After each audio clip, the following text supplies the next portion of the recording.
Today's episode of The Sit Down with Scott Dion Brown is brought to you by Jennifer C. at HomeLifeCultureLink.com, Nino Simeka at MortgageGodfather.ca, and Jewellery Forever at JewelleryForever.ca. Enjoy the show. Broadcasting live from Glenmore Record Studios in Toronto, this is The Sit Down with Scott Dion Brown, your Sunday morning talk show with interesting guests, live musical performances, and the most fun you can fit in your coffee cup. Hosted by Scott Dion Brown and Regine Alaina, this is The Sit Down with Scott Dion Brown.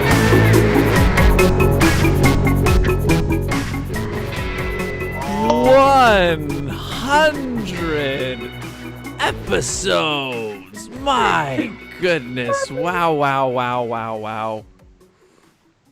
Good morning, ladies and gentlemen, and welcome to episode 100. I cannot believe it. 100 episodes of The Sit Down with Scott Dion Brown. Hang on. Check this out. I think this will work. Fail. Okay, wait. Hang on. Yeah! Hey! I should have went in my tea. Why would I shoot that right at my beverages? This is unsanitary. Anyways, I'll have to fish more out of that. Hello, ladies and gentlemen. Welcome to episode 100 of The Sit Down. I am Scott Dion Brown, your host, joined as always by the greatest co-host in all the galaxy, the one, the only, Regine Alaina. Happy Sunday, everyone, and happy 100 episodes. It's so surreal. Scott, it is crazy. You've managed to do 100 shows with me, give or take. How do you feel? I feel good, Regine. I think it's been a good journey. Stop picking at your teeth. Well, I had to get this. I don't want to eat confetti. I don't even know what. That's your fault. That's true. You're right. I did shoot it straight at the glasses in front of me. Regine, this is exciting. It is. It's just 100 episodes. Incredibly. Yeah, it's well, I mean, you know what they say? It's a milestone. You know, it's a milestone. 100 episodes of. Okay, who we got in the chat? Hello, Romina Dasig is here, beautified by Romina. Hello. Hi, Mom. Killer Underground Space. Hello. Hey, Romina. Hi, Scott and Regine. Hey. Hi. Oh yeah, there you go. Skull Plush Productions is in the chat. Hello. Hey, what's going on? HGH Claps is here. Guys, good morning, all of you. Thank you for being here. Smash like on this video if you haven't yet. It's our 100th episode. Regine, do you think we should bring our guests in right away? Because I feel like it's a party. It's a celebration. I feel like they want to be. Yeah, they're waiting. Yeah. I think they all think we can see them. Yes. Wait, you can't should we see like me. say? No. Yeah, we can't see them yet. We can't see you no, guys we're yet. hidden. All right, Scott. Let's bring them on. They've been on the show. Okay, should we just bring them all on at once? So. And should we bring them all on at once? Yeah, let's do it. Okay, so we have 3 guests on here, and we selectively chose them because of their significance in the history of this program. We still can't see you guys. Yeah, we can't see you guys yet. This is for you guys. This is not for the YouTubers. This is for you guys to see my face. All right, so we better show them. Okay, so should I cut to the screen where we see all 5 of them? Yes, we'll do that. Yeah, let's do it. Actually, no, maybe I want to say a couple words of each person. We'll bring them in individually. Okay. Just like a few words. Just explaining their significance. Okay. So our first guest was on our first episode of our sort of current format of the show. So when we moved from the old studio into our new studio where, you know, we have this look, the green themed colors and all that stuff. Mind you, we weren't doing it over Skype yet because this was pre all the She world was shutting on down. season 2, episode 1. There you go. That's it. Season 2, episode 1. And she was, still one of our greatest guests ever. The one. Ladies and gentlemen, please welcome Sindy with an S. She brought Whoa. She brought us Oh my god, she's going with a theme on her episode. She brought cupcakes because it was our birthday, That's and right. now she's bringing cake. Oh my god. I already ate half. That's amazing. Come Happy back, 100th episode. Thank you for having me. Thanks for joining Yes. us. Thank you for joining us. Wonderful. Okay, our next guest, she was actually on our very first episode ever, Regine. Our very first episode ever. Yeah, so that was in the very, very, that was our first episode, first original studio. It'll always go down for me as a very, I'll always remember it because I remember I was quite nervous. And you that very vlogged first the day. whole thing. I did vlog the whole thing. That's right. There's a video on my channel. You can actually see the coverage of that very first episode. But ladies and gentlemen, a very talented actress by the name of Athena Park. Hey. Welcome back. Thank you for having me. It's been 99 episodes since we've seen you. 99 episodes. The OG.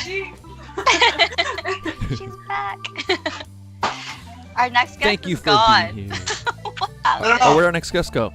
I'm here. Oh, I'm okay, here. it's okay. I'm saying your intro. He has to get back in his seat. He's just probably getting something. I'll extend it a little bit. Ladies and gentlemen, our next guest.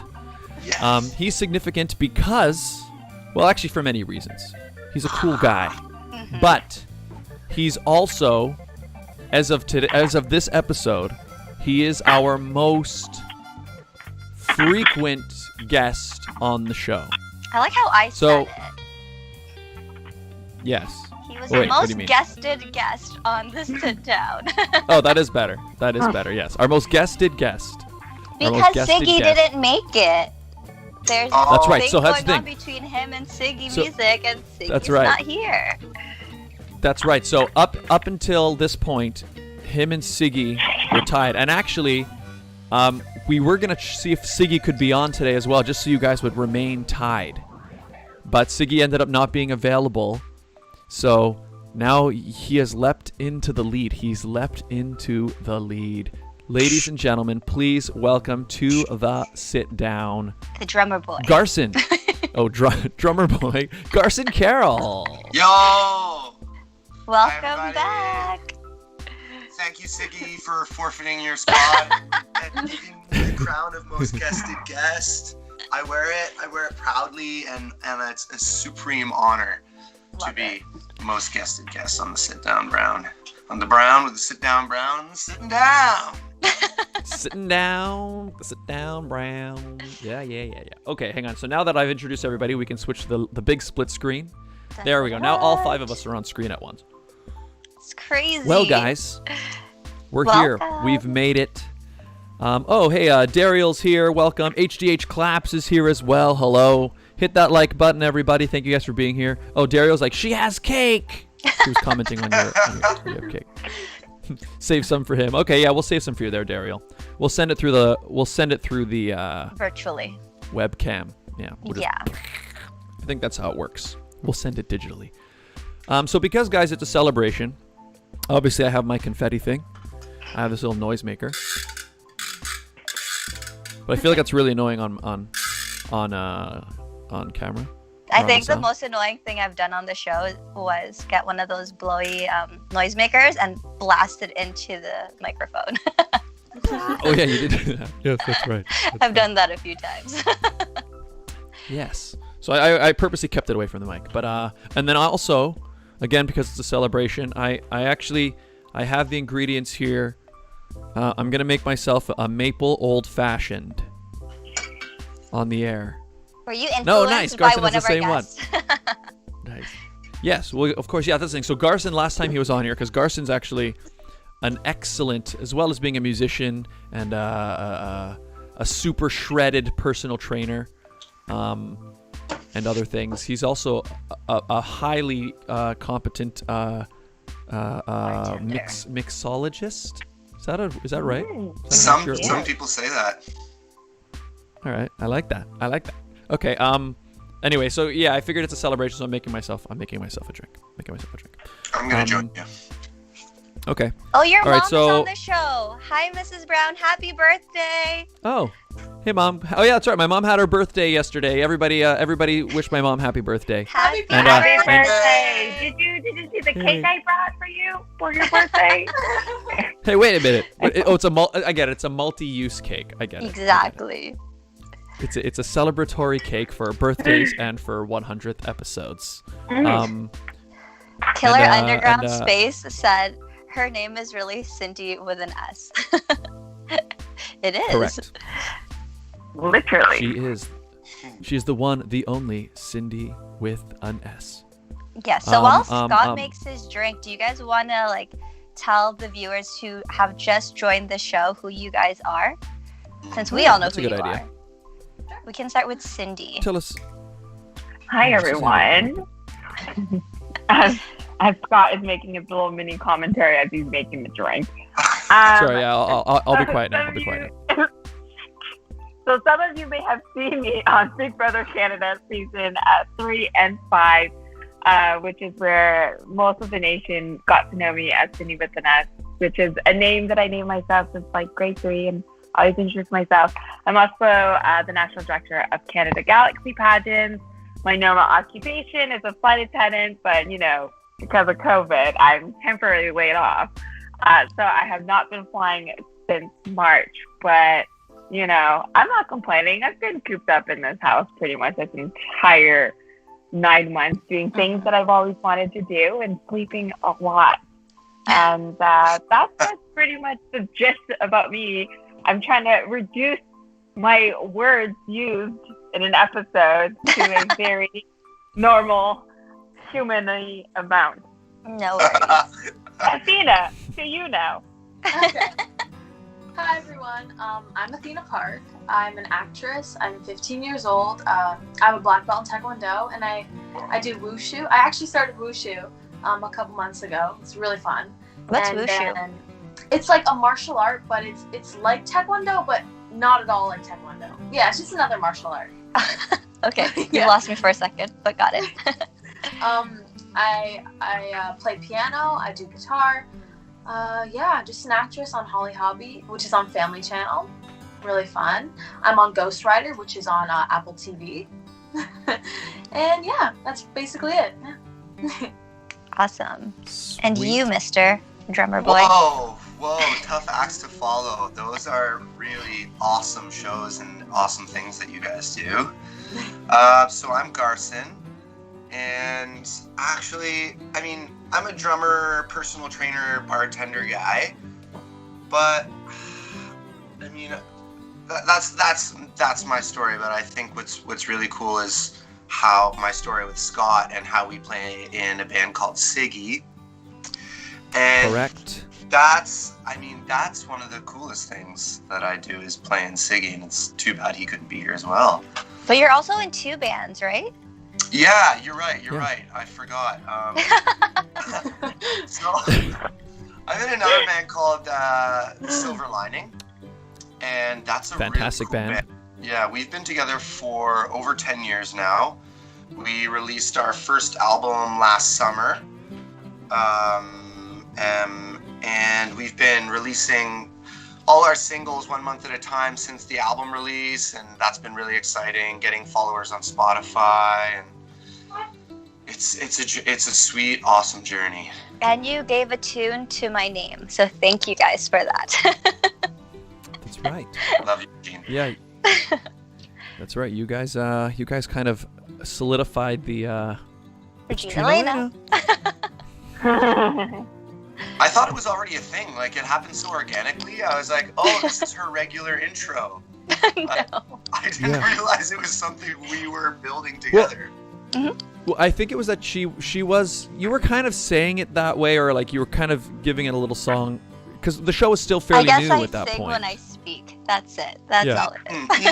But it's But I good. think It's it was- a good little thing because now every time, I've seen some of my queens, my young queens, and be like, "Regine Alaina," like they just say it with. So it's good. You wanna make a lasting impression, whether it's through video or in person if you ever to do that. So like it's a Like good Sindy little, with an S. yeah, like people will never Yeah. forget that.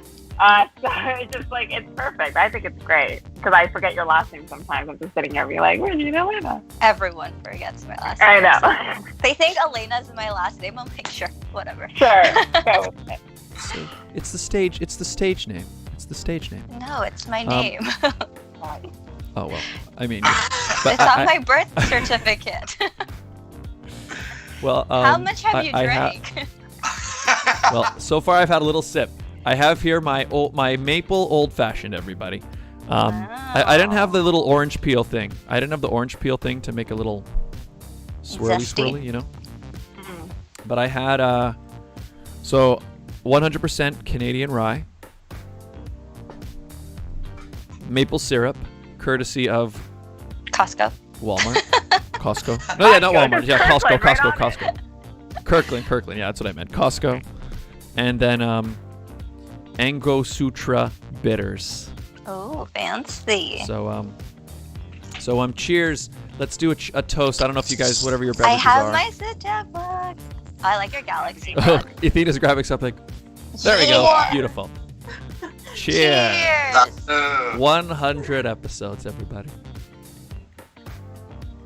Can't believe I it's love been how Athena's like drinking air. I literally, it was just a cup, and then I found it, and I was like, oh, good, I have something. That's okay. It's still She's like, I need something. props. Oh no, I need a prop. It's okay. It's good. Oh, my dad's in the chat. Good morning, all. Congrats on the 100th episode. Since you guys are drinking, and I just watched The Big Lebowski, I've made a White Russian. Fun. Yes. Oh my gosh. I saw the turkey he posted online. Can I have some?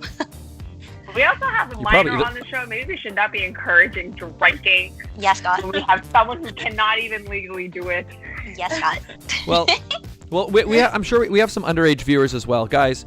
Drinking alcohol is for adults. Drink wisely and responsibly. Yeah. Yeah. Drink air for now. Exactly. There you go. And if you don't want to Big time. drink, it is okay. You don't need to drink to be cool. Sindy I am doesn't 6 drink. years old. I've never had a drop of alcohol in my life, and I am living my life. So please do not think that you need to drink to be cool or that that's the norm or anything. You can drink or not drink, whatever you choose to do. So I'm just saying.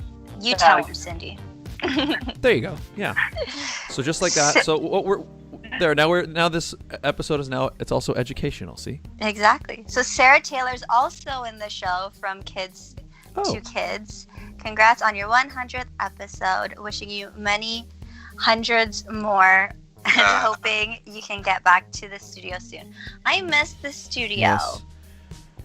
Yeah, me too. I mean, so here's the thing. I love the idea with Skype is that I can just sort of crawl out of bed and basically roll over here and everything's ready to go. But there was something special about... yeah, I guess especially, I know Sindy and Garson, you guys have been in the new studio. Athena, we haven't had you there yet, but we will. But the new studio, I mean, well, first of all, we can have, full out live band performances, which We've had Silver Lining. Silver Lining is taken advantage of, yeah. And there's just something nice about actually sitting at a table with people and actually, talking. You don't have to Without worry a delay, about the power without a delay. going out.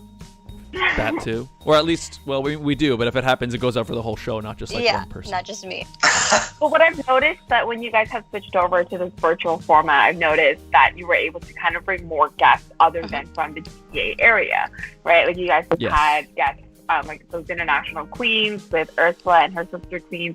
And it's just a nice little opportunity where you can kind of take advantage of it now, and try to get more of a worldwide streaming audience other than just the GTA. So it's like, as much as we miss our face-to-face interaction, I feel like it also gave us a lot of opportunity because, like Scott, I also like to just get out of bed and just stay in my pajamas and just like do this. But I think it's pretty amazing when you guys were able to literally revise your entire show quickly and just go, we're just going to go digital and we'll just bring guests from all over the place and everyone just learned to accommodate. It was perfect. Yeah. I think when we go back Yeah. to the studio, Scott, can we still wear pajama bottoms? Please. think we could probably get away with it. Could they really? They couldn't really see our bottom half. We were sitting in it front of a was desk, just- right? Exactly. I'm gonna stick to my pajama bottoms. Yeah. Well, because that's right. Because our like the episode that right when the pandemic hit, Athena was supposed to be our guest. She was scheduled and everything, and the weird part is because it was so new at the time, they hadn't come out with any restrictions yet. They hadn't mandated anything. So I remember like I had just come back from Guyana. vacation. Yeah, Guyana. But they weren't telling people to, they hadn't said, oh, you must quarantine. They hadn't done anything yet. So there was this moment where I'm like, oh, okay, this thing's happening. Should we still do the show? And then in the end it was like, okay, it's just for safety. I think we shouldn't. And so we couldn't switch things over enough quickly. So that was the 1 week we didn't actually have a show. Yeah, when I came back from the Philippines the next day, here I am. Let's do the sit down. Exactly. It's So crazy. And it was only within like weird. weeks in between each other. yeah, that's true. Crazy. It's weird how quickly everything changed. But I'm glad we finally got Athena on here. And, hello. Garson And, beat the streak yes. of who is the most guested guest. Yeah. That's right. Maybe other people hold the title for most monkeys in the barrel, but I am most guested guest. We haven't done Monkeys in a Barrel in forever. That's the other thing, yeah. So we had this thing on the show, where we had the Barrel of Monkeys challenge. Athena, are you familiar with Barrel of Monkeys, the game Barrel of Monkeys? Not at all. In fact, I don't even have it here. Yeah. Well, it's like a little plastic barrel with these tiny little monkeys, but their arms are like in the shape of She knows hooks. exactly what you're talking about. I know exactly what you're talking about. Yeah. I've seen it, yeah. Okay, nice. So the idea is to hook as many monkeys in a chain as possible, and we had a challenge going where every guest would do this challenge. We're still tied. But yeah, we've got to one day either continue it or at least have our championship or something, because, and again, it's another thing we just can't do over Skype unless I expect. Or we can all get Barrel of Monkeys from like Amazon or something, and then just play against each other on live. Mm-hmm. That would have been a good thing to. And then you have a 30-day return policy. So if you're on Exactly, just return it. That's true. and then pass it out. Just do it for the day and then just send it back. Exactly. Yeah. I like how you think. So Amazon will be like, every week people never done buy that. and return Barrel of Monkeys every single week for the last 5 years. What's going Different on? people. What's going on? Oh man. So how have you guys been since this whole pandemic hit us? What's changed in all of your lives, guests? How have things been? Because I haven't talked to you guys in a while. So how's it been? And you all live busy lives. I feel like all 5 of us are always on the go. So to have all of us here in one sitting, incredible. Yes. So whoever wants to go first. I'll go first. Okay. So, a lot of my auditions have switched to self-tapes, and before the pandemic, like, I didn't have a setup at all. I didn't even have, like, lights or anything, like a self-tape room, because I always used to go to auditions or go to a studio to film an audition. But now, like, I have this whole setup in my basement with lights and a camera, so I've really adapted to what's happening, yeah. Nice. Garson? I mean, I'm a little bit similar because I'm a drum teacher, so there was some of my students, lots of people weren't interested in going online with the drum lessons. So that's one change that happens, is like, whoa, like my student group just cut in half or less. But some people want to go online, so I bought a little like light/phone holding apparatus, which is so handy to have. So handy to have. If not for drumming online, for your own practice, like for instance for acting or singing or whatever your performance thing is, so you can shine a light on yourself and record yourself and then watch it and be like, whoa, I nailed it, or shoot, I've got some work to do on that part. And so that's been really awesome, like Athena said, getting the lights set up and adapting that way. The other adapting thing that happened for me was I was teaching fitness classes in gyms, indoors. And then we moved online, and that was super fun. That's a challenge in itself because sometimes people in the fitness classes online, they don't turn their cameras on. So you're teaching, you're trying to be like your most charismatic self for black screens.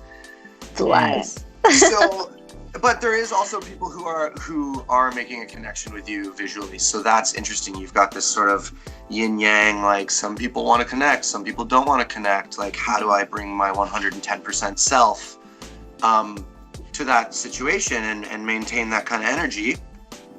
So that was really fun. Then classes switched outdoors. So we were, specifically, I was down at Canoe Landing. I don't know what to call that, like Fort York area. Mm-hmm. Oh, is that the place that actually has like the giant canoe there? Is that the one?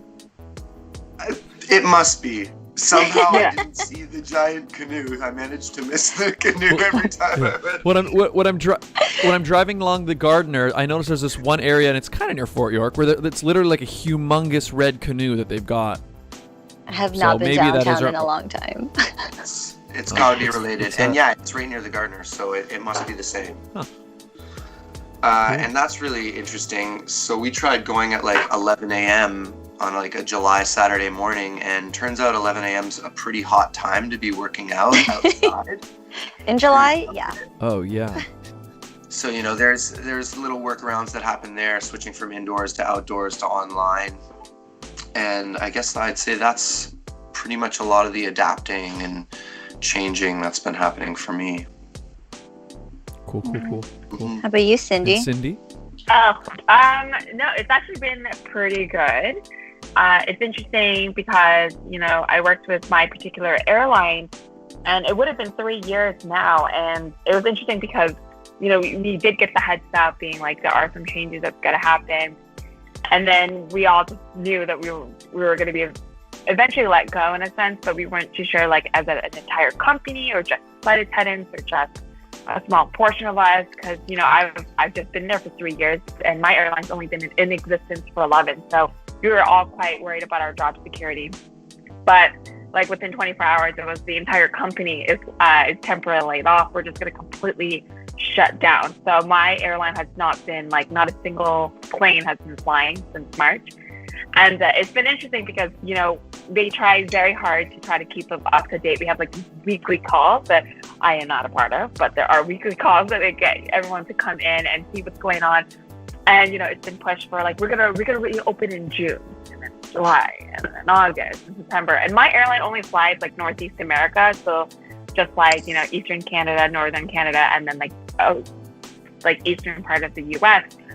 So it's always been interesting to see, like, with the borders consistently closed, it's just a lot harder to do those travels between US and Canada. But, like, I don't know, it's been kind of a blessing in disguise because, I have this pageant, I have Canada Galaxy pageants that I'm trying to grow exponentially, and all the things that I wanted to implement, I couldn't have done it because it's like, we're in the world, do I have time to do it? So it's been nice to experience what it's like to just be a full-time director. It's unfortunate in the pageant world because a lot of our shows and our experiences has been delayed to a year. Like, Regine is one of my queens. She doesn't get to go to internationals until next year. So then we decided to move our nationals to next year. And then it's hard to, like, keep people motivated and excited for competitions that's now, a year from now, on top of a pandemic, on top of work, on top of school, and all the stresses that they have in life. And then it's like, I still need to try to bring the numbers in to try to get people to be like, no, this is part of the experience. And then people are trying to push me to go virtual. And that's like the last thing I ever wanted to do. Because it's part of the experience of meeting your sisters, meeting women from all across Canada, and being able to feel empowered and educated and be like-minded. And like, pageantry has done so much in my life that I'm just like, I can't just condense it to a virtual experience. It's not the same. It saves people a lot of money because they don't have to fly in, but and it is interesting. So yeah, so from like the pageant perspective, like, I've launched like a merch store for Canada Galaxy, even though I'm not wearing any right now, but I've launched an entire merch store, which makes me extremely proud to know that girls are just willing to wear my brand, like wear my pageant. And they're everywhere. so comfortable. And they're so cute. And then like from my perspective, like I've kind of doing a side business also with like personalization of like t-shirts and mugs and tumblers and like all this like mini Etsy. And then like I've just also gone on a downhill spiral of obsession with TikTok. So like that is literally my time, is just like I learned so much on TikTok that I have learned in like everyday life. So like I just like, And she that's, sends like, them to me. I send them to you, but like I literally like would like, this is totally like segueing over to TikTok. No, but like I would probably put aside like 2 hours of my day, like 1 in the morning, 1 in the night, just to like watch TikTok, because there's so much on there. Whoa. Like it's like dancing or anything, but it has given me like so much validation on like my mental health, knowing that other people are going through it. It has given me confirmation of like things even in my body as a female and everything that's going through it, and like and learning stuff like about small businesses and like all this stuff. I'm like pro TikTok, and like so glad that this pandemic has geared me to it, because I literally thought it was like a Gen Z kind of thing and like gonna do dances, but that was actually it. Love that. So there you go. Everybody's lives have been impacted in different ways, and we've all taken on things. I haven't. I made a TikTok, but I haven't really dived into it yet. Why'd you make a TikTok, Scott? Well, I made a TikTok because Melvin was like, somebody. She was like, "Oh, you should get on TikTok." Or one of our other guests, Melvin Bejo. Yeah, Melvin. And then I found that somebody had stolen my name, so then I made another one, Scott Dion Brown Official. But I've only posted 2 That was things. me. That's what I did on when Instagram first came out. I didn't get on Instagram. I was like, no, I have Facebook. That's enough. And then Instagram came out. Everyone's like, no, you need to get Instagram. It's like really cool, all this stuff. So then I went on, but someone already had Sindy with an S, and I was livid. Someone in Mexico. I was livid. I was like, delete. I don't even want this, because you know I'm that cool. So then I did Sindy with an S official. It's the only one is like on Instagram. So should I park my name on TikTok? You can. I'd say yes. I'd say yes, right? Yeah. But the thing is, your social is always Regine Alaina, right? So like even then, like that's already, because I find that if your name is taken or what you're looking for is taken, then adding official to the end is good. But then sometimes people are like, well, who do you think you are? I was thinking like you're adding official to it. So then But I am the official Sindy with an S. Do you not know? Yes. No, Yeah, but that's the thing that always be. Sorry? I was like, you should definitely dive more into the world of TikTok. I'll consider Yeah, it. I kind of want to. I like the idea of the short format where you can post stuff. Like I'm unlikely to post dances. But we want to see I you do it dance. ironically. Unless I do it ironically. But that was some dances. But I do like the short, like the short skit. You know, the short sort of comedic skit that loops. You know, I there is that appeals to me. So I could see myself diving in there, but I just haven't had time to. There's like a whole world of just like even streaming TikTok, like of people showing some of their best stuff from their shows, but it's just more of the commentary. I think the biggest thing I've noticed with TikTok is the community and the vibes that you get from it. And it's not about like, you know, Instagram, it's very hard for you to get following unless you have already like a certain entity and brand there, and then, or you're hot. And then like that's what it focuses on. The vanity of Instagram, this curated life of you. While like on TikTok, you know, we have people with all sorts of life, and it's never just one thing. Like it's like a little joke where you're like, you know, you start off with like straight TikTok. You know, that's where you just get the basic dance, this and this, and then all of a sudden you're gonna get into like business TikTok, and then girl power, like female empowerment TikTok, and then music TikTok, and then acting TikTok, and then jokes, comedy, and then you just go. And then the more you do it, the more like obviously social media knows what you like, and it starts showing it more. But you know, one of the most recent viral videos was this one guy in the U.S. He's Mexican as well as First Nations, and his car broke down, so he just took a skateboard and just skateboarded on the highway to work. You know who I'm Athena, talking you know about. him? I know. I literally saw this video today. Like literally when I woke up. See, and drinking an Ocean Spray cranberry juice, just drinking it, skateboarding. And he's older, you know, like, and everyone is just, it is just such a vibe. Like, he's just like, you know, whatever, my car broke down. He's just enjoying, and the music was Dreams, you know, by Macwood and everything. So then what happened? Overnight, it became a viral sensation. So like Mac ended up doing it, and then like even the leader of the NDP party, Jagmeet, did it, and then all of a sudden like it's become over 40-something million people have seen this. They just love the vibe. So Ocean Sprays ends up giving him like a lifetime supply of his favorite Ocean Spray and a brand new truck. Okay, so how about TikTok? Can you guys sponsor Sindy, because she's talking you guys up so much right now? Find her on social media, Sindy with an S. Anyways, limiting my words. All right, so if you guys subscribe to me, wait, gosh, if y'all subscribe to me and I get 80 subscribers, that's 12 new subscribers, I will create a TikTok. So you guys have a week to get me to 80 subscribers on YouTube, and then next week's show, if I get to 80, I will create a TikTok. Guys, subscribe to Regine Alaina's YouTube channel. Link in description down below. I need these subs. Click on it. Athena's the only one that gets me. Garson, are you on TikTok? Yeah, well, because she's... No. Okay. See, even Garson's not on TikTok. Thank you, Garson. At least I'm not the only one. But you guys have to understand, it's so much more than just dancing. Just like go on it and just look into it. And yeah. The field that you were in, like it's definitely really good. Like I've learned a lot of like legal stuff on there too. And like I follow a couple of lawyers, I follow a lot of organization groups, and it's just nice just to go on there. And then people would just like go on there and just vent about their day and cry, and you just feel for them, and you're just like, you're not alone, it's gonna be okay. Anyways, moving on to the next topic that is not just talk. All right, moving on. There are a lot of people that are joining in. Sindy, people are loving your energy. Just so you know, in the comments. Yeah. People love you. Elizabeth Marnock, Sindy's always up to something fun. Haha, yes indeed. And she also says, congratulations on 100 episodes. Thank you. Brandon says the big 100. That's right. Lindsay Gilmore. Hi, congrats Lindsay. on 100 episodes, guys.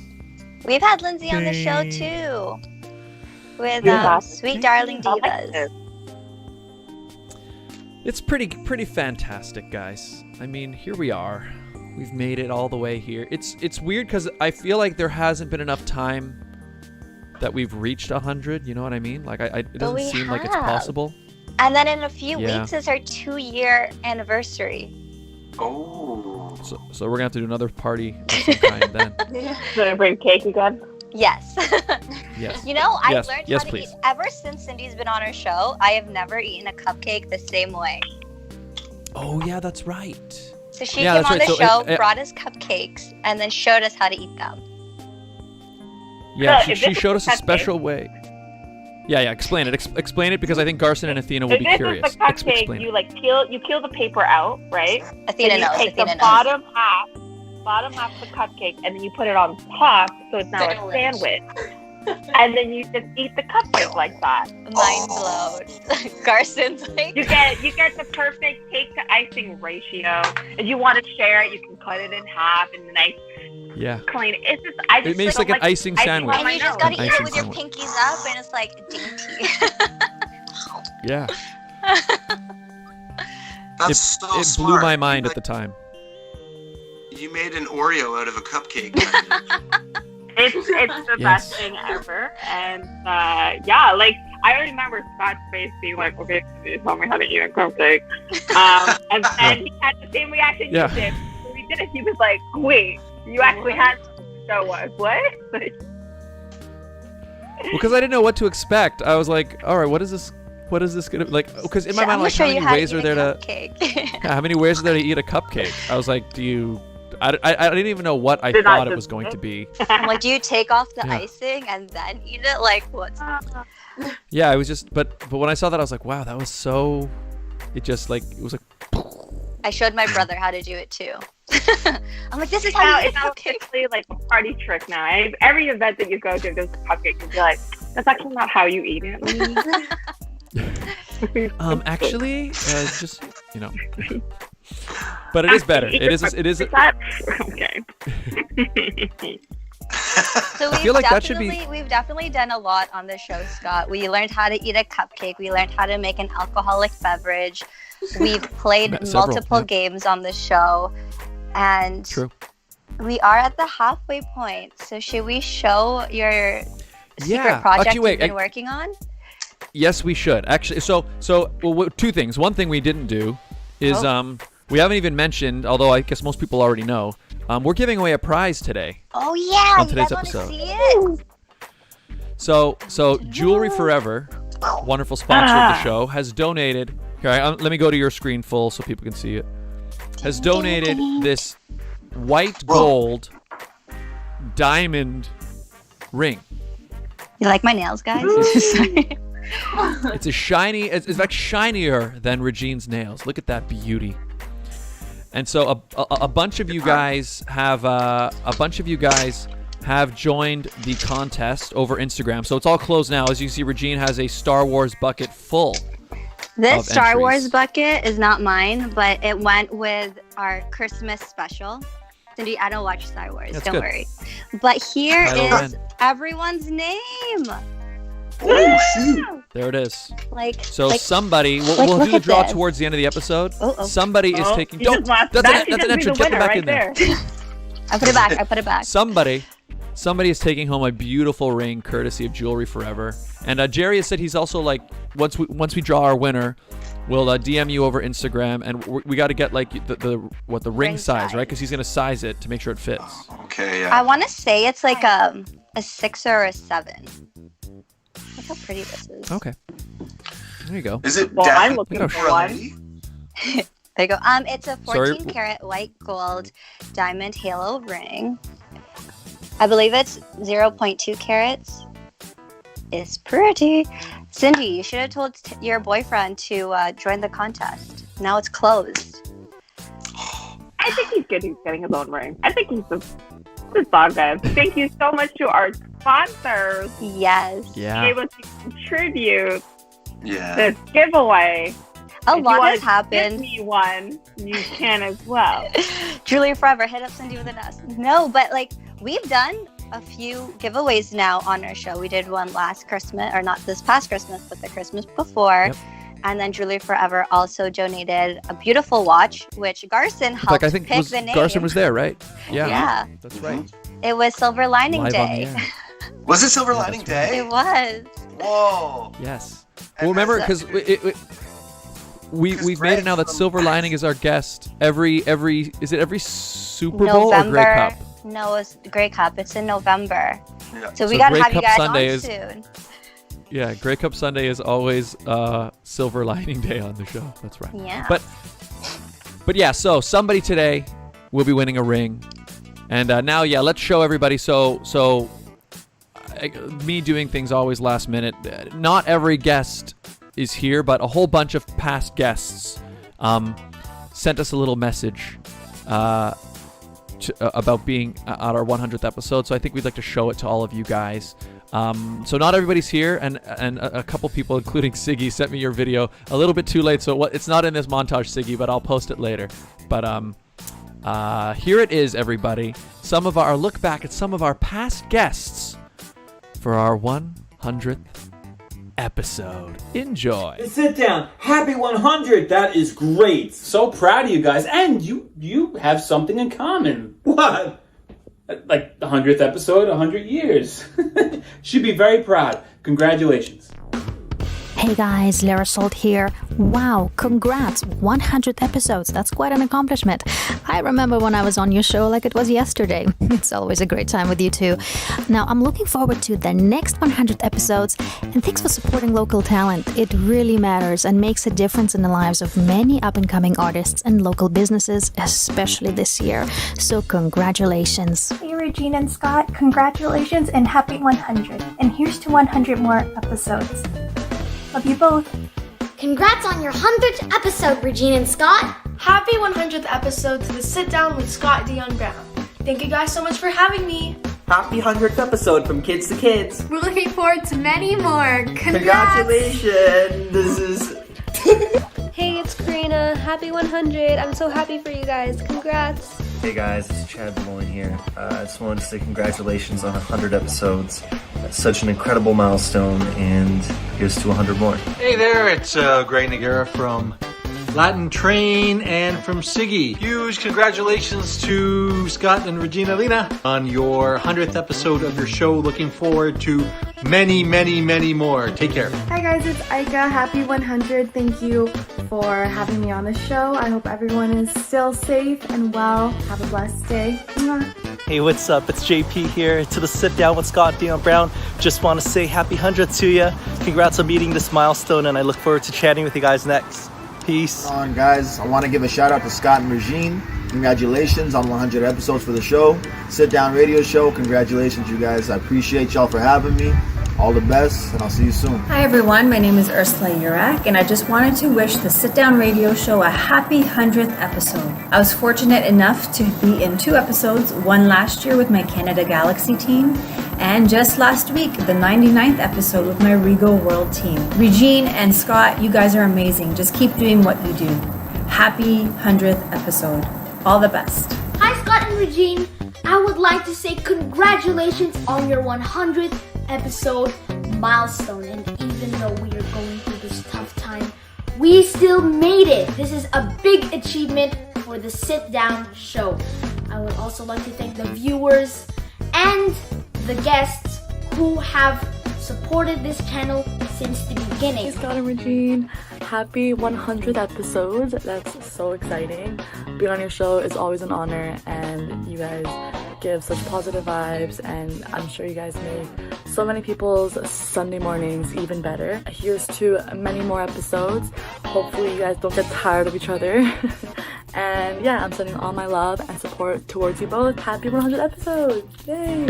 Hey everyone, it's Alexis here. You may recognize me because I've been on the Sit Down show 2 times now, and I would just like to wish Regine and Scott a happy 100th episode. Happy 100 episodes to the Sit Down Radio Show with Scott Dion Brown. I am so grateful to be part of a few episodes. Wishing more episodes to come. Kuya, Scott, and Auntie Regine. Cheers! Happy 100! Congratulations, Scott and Regine, on amazing job getting to your 100th show. What an accomplishment. Thank you so much for having me on the show this year. Hi, Scott and Regine. Congratulations on your 100th episode of The Sit Down, aka my favorite show. Cheers! Happy 100th episode to the Sit Down Radio Show. Thank you so much for having me on for your 95th, and I hope to see many more to come. Congratulations to the Sit Down Show for their 100th episode. Thank you so much to Scott and Regine for inviting me onto the 95th episode, and good luck for episode 200. Hey Scott, hey Regine, it's Michael from Talking with Our Mouths Full, and I am here to wish the two of you a happy 100 episodes of The Sit Down with Scott Dion Brown. It has been amazing to watch your show grow and to see how far you've come, and I cannot wait for the next 100 episodes. Hey there, Mof here. I just want to say a big congratulations to Scott and Regine for 100 episodes of The Sit Down. You guys are awesome, and it's always a blast being on the show. Hey guys, congrats on 100 episodes. It's crazy. That's more episodes than I have hairs on my head, so I'm jealous. Hi, Sit Down. Congratulations on your 100th episode, and I can't wait to play Barreled Monkeys when I come back. Bye!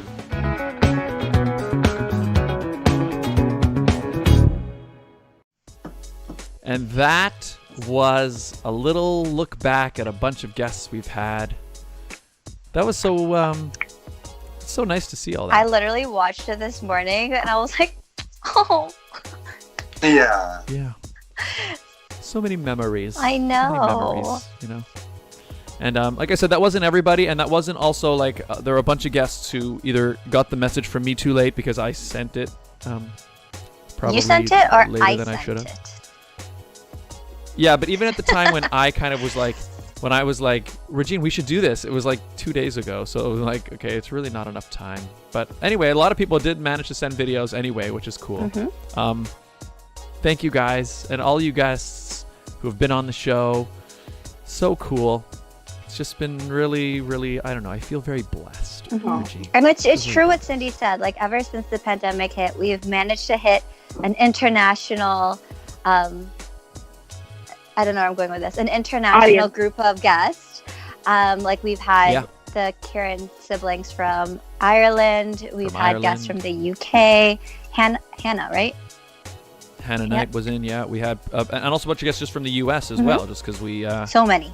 Normally we were restricted to people who could be, well, Sindy was already saying, people who could only be in the local to the GTA. And now we've kind of expanded our horizons. In fact, I was even thinking about that, Regine. It's like, even once we're back in the studio, there's no reason why we couldn't, if we have a guest who's far away, like you and I can be in the same location and we could still have somebody call in. Right? I'm still going to wear my pajama bottoms. There you go. Exactly. I just like that flexibility. All right, let's quickly do the ads, and then we're going to come back with more with our fantastic guests here on episode 100. Wow. Ladies and gentlemen, today's episode, this 100th episode of The Sit Down, was brought to you by some very important people. They are, of course, the following fantastic advertisers who make this show possible. Hey, Regine. Yes, Scott. Do you want to find out what your home is really worth? Maybe. Are you buying, selling, investing, or renting a home? Perhaps. Then Jennifer C., Realtor at Home Life Culture Link, is here to help. Call or text Jennifer today at 647-403-8887. Don't deal with just anyone. Speak to a professional. Jennifer C. at HomeLifeCultureLink.com. I want to record Sindy and put her in No, that's why I'm doing this so no one can see me. That's the main reason. The Mortgage Godfather. The Mortgage Godfather is here to give you advice with any mortgage needs you may have, and he will shop to find you the best mortgage. Nino Saimeka, mortgage agent.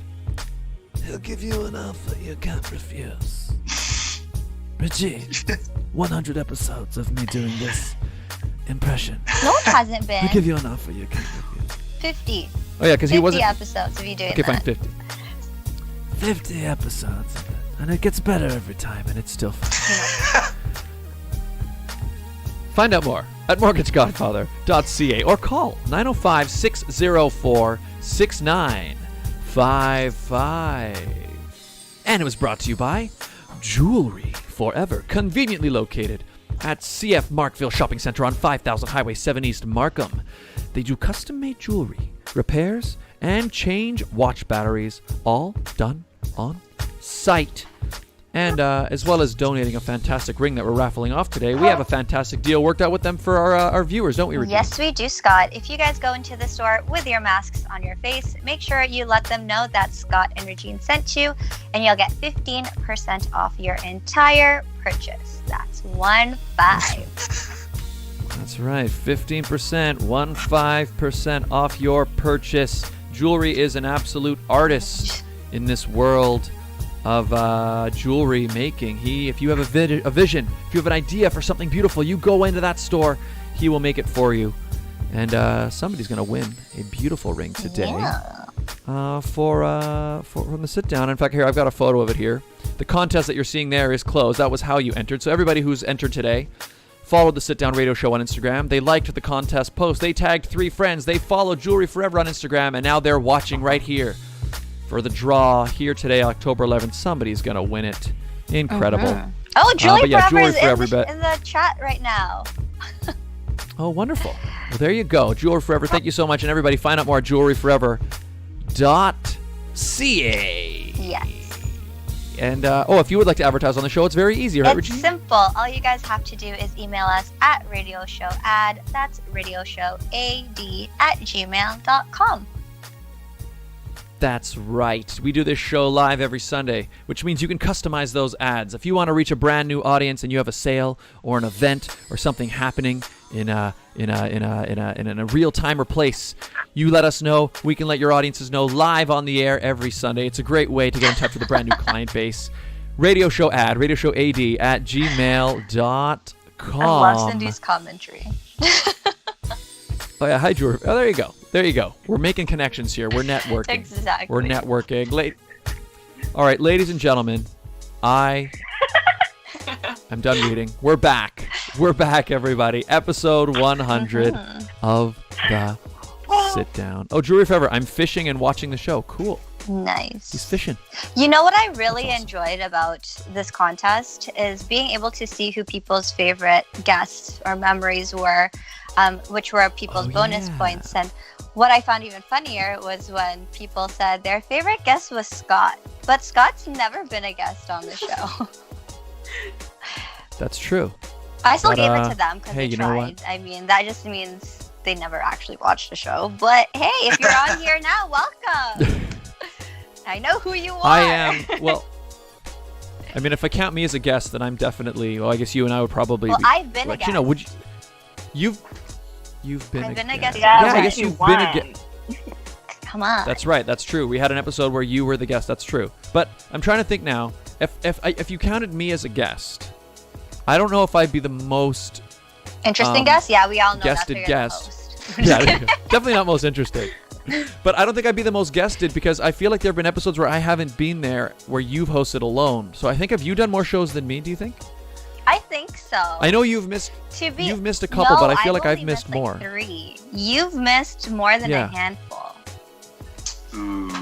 There you go. I'm just saying. So that means So technically, it should be I count as a guest. Regine Alaina, but I mean.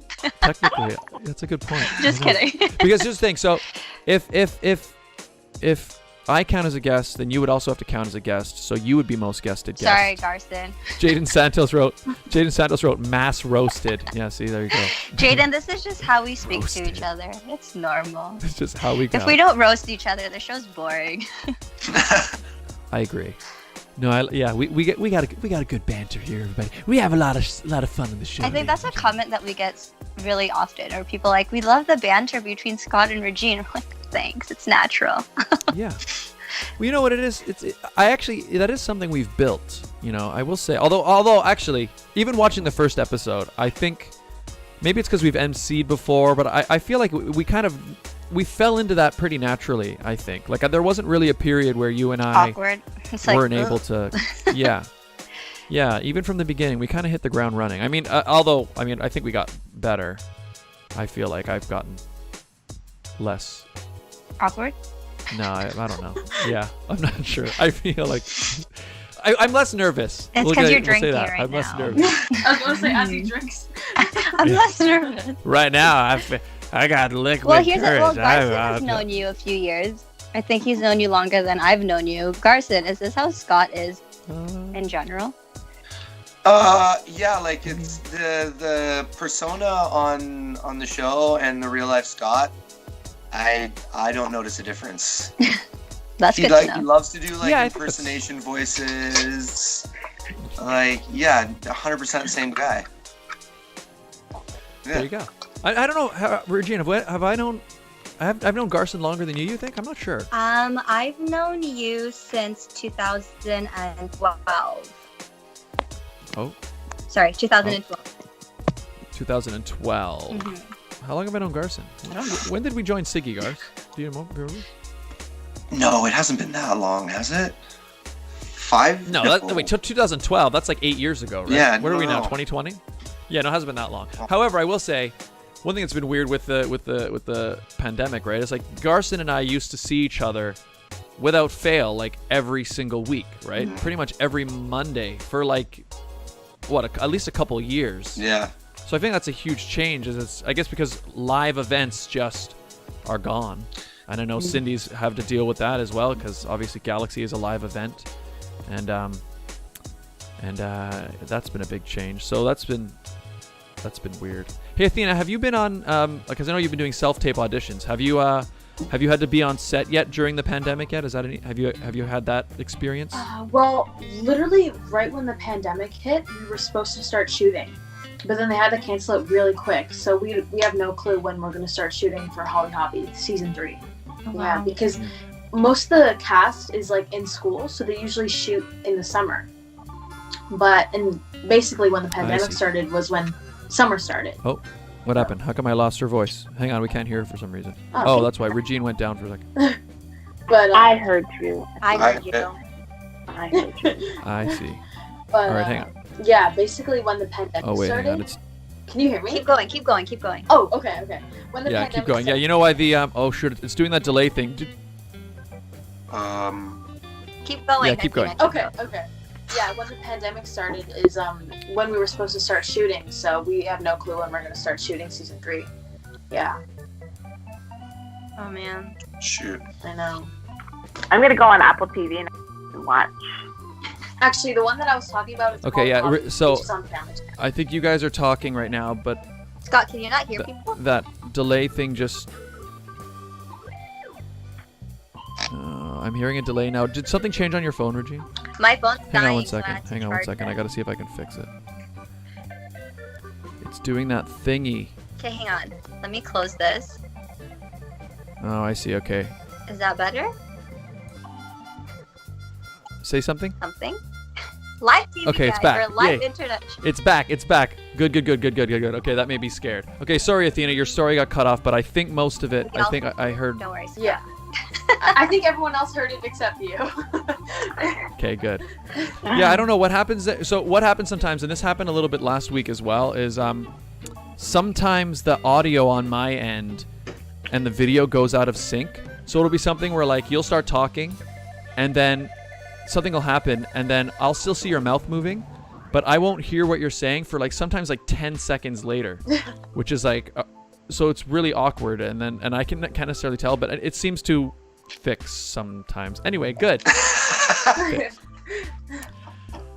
Oh, did you guys hear that we might switch away from daylight savings time forever? Yeah, well, just in Ontario though. Yeah, well, I mean that we're all. That's where we all. Yeah, but I'd be fine with that. I think it's That's where I live. it was daylight savings came into effect for the farmers. Like that's why it was there. And like our country, our farming has kind of been reduced to not the entire country. So like I don't think we need it. I don't think we need to stress ourselves and like have HR departments and constant reminders of, hey, don't forget to fall back in time. Don't forget to spring forward. Like let's just keep the time the same.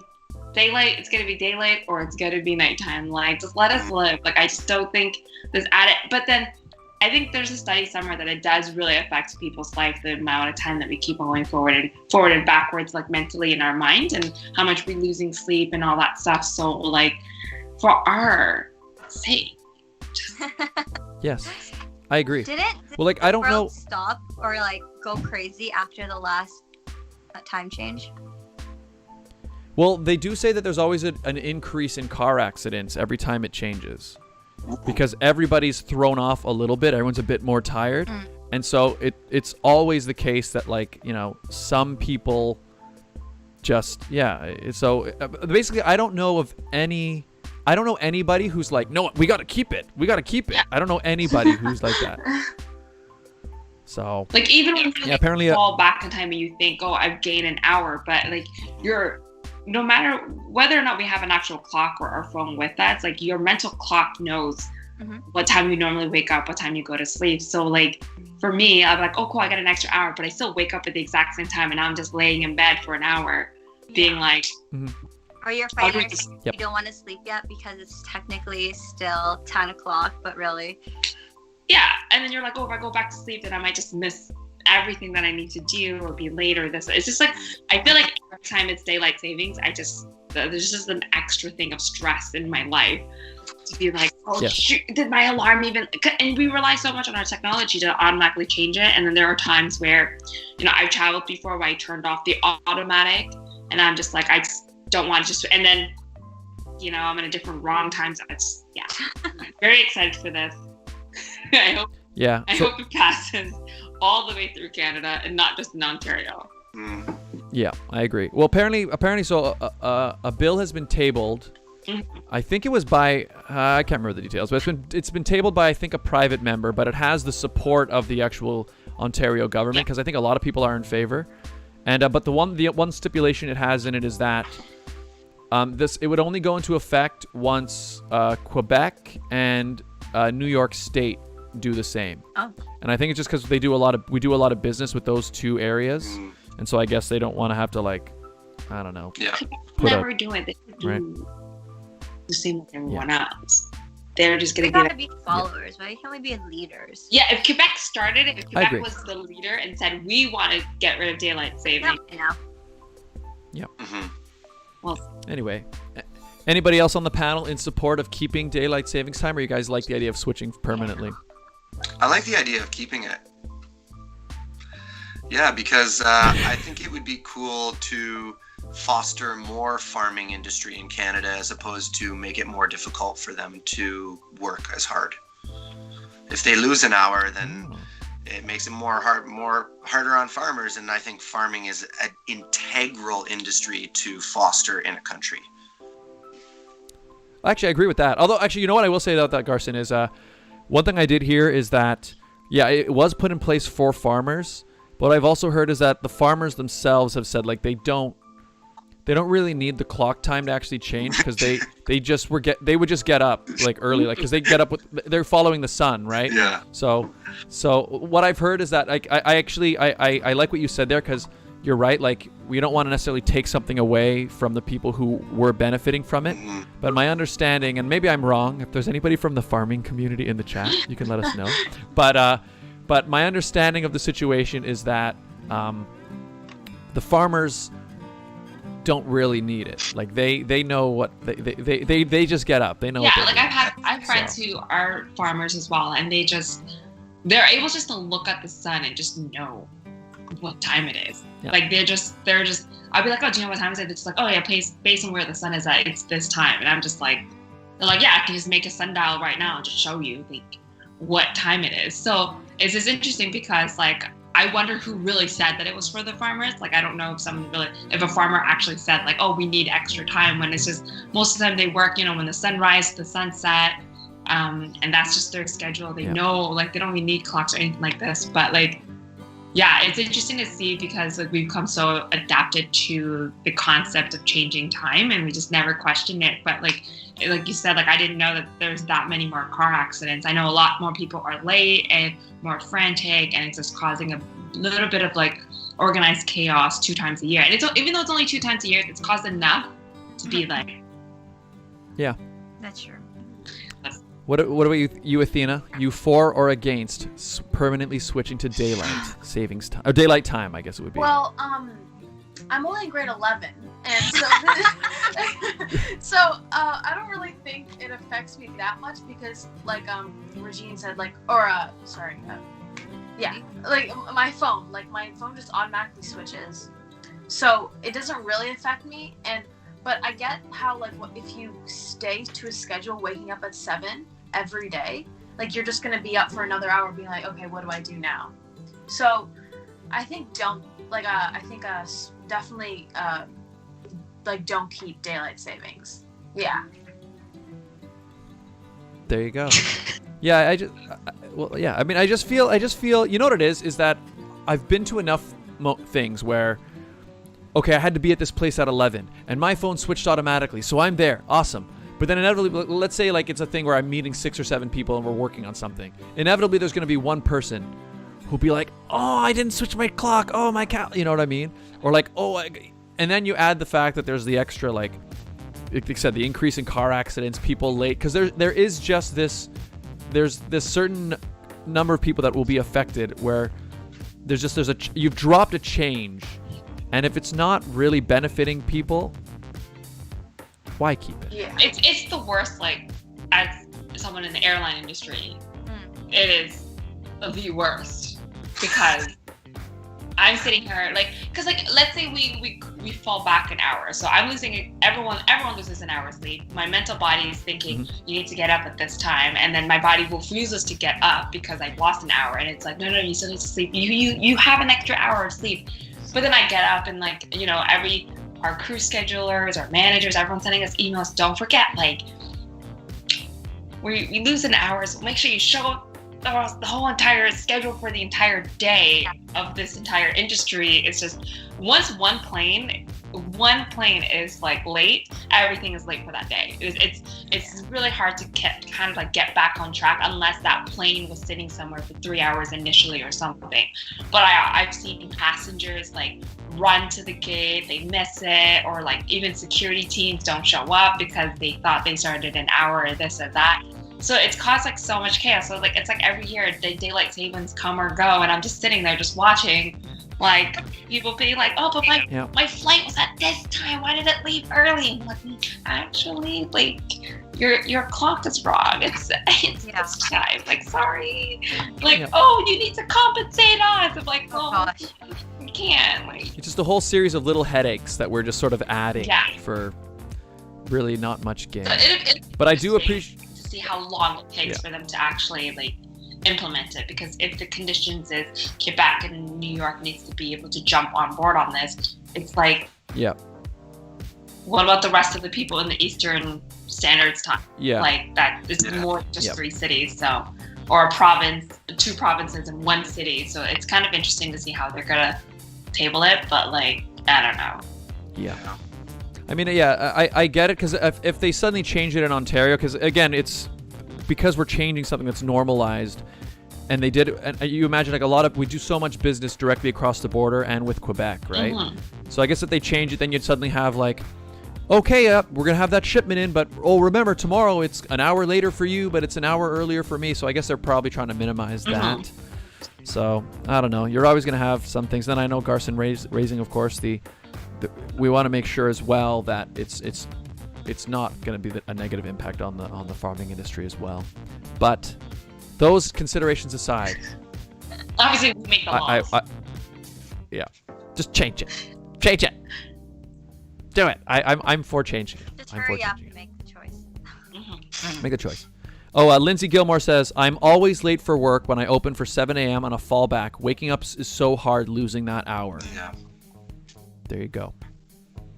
And Sindy, you had a good point. I mean, that's true. Like, you know, especially in an industry like airlines, where it's to the minute and every hour, like there's so much money, right? It's like if something goes off, like you can't just be like, oh yeah, your plane, we'll just don't worry. Another air flight, let's just push everything. Like thousands and 100,000 people, millions of people are affected by that. So many people. But it's interesting to see that is literally the mentality of a lot of people. Like it's like a running joke that we just think that sometimes people exchange their brains for a boarding pass, and then all common sense is just thrown out the window. So it's very interesting to see, because like obviously, you know, before flying I was a passenger, and I've seen, you know, basic common courtesies, things to make things a lot easier.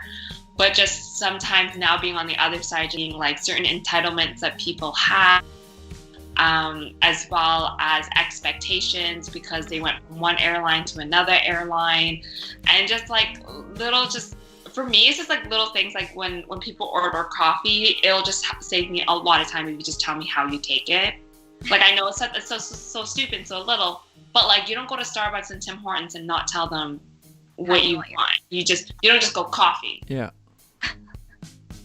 And then I'm sitting there going like, this is a 30-minute flight, and I have to serve like 100 and something people. Can y'all all like tell me what you want, or you're getting nothing? And then you can't be rude. I am sometimes, but you can't be like rude all the time. So, but it's interesting to see how like people would say like, oh, didn't you know I was in security? Like, why didn't you hold the plane for me? And didn't you see this coming? And like all this stuff. And it's just like, you know, you do your best to accommodate. And like Canada's been really great as a country. Like they've implemented new rules now where, you know, if you get delayed for a certain amount of time or this, you get compensated this much. Or if you don't get to your destination within 24 hours, you can get compensated for this, hotel, food, or whatever. So it's like we're one of the only countries that actually has this kind of guideline that, you know, our airline can be held accountable. While in the US, like there is no accountability. They can just do whatever they want. So like if you have a 5-hour delay, here's a $10 voucher for food, and that's all like you can say about it, right? And of course weather and all this stuff. But it's interesting to see how, you know, we are expected to accommodate, but then once we do try to accommodate, and hi Tyler. Once we do try to like accommodate, and then there's other people who are just like, no, it's why aren't you accommodating to my schedule and stopping the plane for me that I paid $50 for, or like whatever. Anyways, there's the whole thread on things. Like I remember CBC like reached out to me to like write like things that would bother like flight attendants and like stuff like that, and like I remember writing it, and then like, they made it all anonymous, but like it's interesting to see like it's like an industry wide of how we feel. Interesting. Nothing you guys do. I hope you guys don't do some of these things, but you know. I don't. Yeah, I well, don't fly. you guys have to deal with a lot of crap, I must say. I mean, well, because you know what I think flying in general, I guess, because you're kind of dealing with your industry is one where people are kind of always a little bit more stressed maybe than in an average, because you've got people, you got a certain number of people who are afraid of flying, and then just the whole thing of travel, going through security, getting all your stuff together, maybe you're keeping your family members all together. There's that added level. So I feel like your job is to almost like, you have to deal with people that they're not quite at their normal mode. Oh yeah, 1,000%. Right? Like you try your best, because like that's what we're trained for, right? Like, and it's interesting to see that, because they train us. You know, there might be a family who has like literally 3 kids with a stroller and a carrier, and you gotta feed them and change them, and then they need to go through security. So like, a normal person can show up to an airport an hour beforehand, and this family is there like 5 hours beforehand. And then by the time they get on the plane, something as simple as me asking for a boarding pass can trigger someone so much and just like yell at me and all this stuff. And I've been there where I've had people like be rude to me and disrespectful, condescending, and all this stuff. And then they forget the power that flight attendants have. Like, we can literally take you off the plane. Because if you're not listening to me while we're on the ground, you're never going to listen to me when we're in the air or in an emergency. And that's like my job. It's your safety. Like, I'm not here to serve you. That's just a courtesy that airlines has put in to utilize us, that we're already on the plane. So like, it's always like safety first, and then like customer service second. That's fair. And some airline might say one or the other, but it's just like, I'm also a human being. Like, I'm also here, and I see like hundreds of people every day.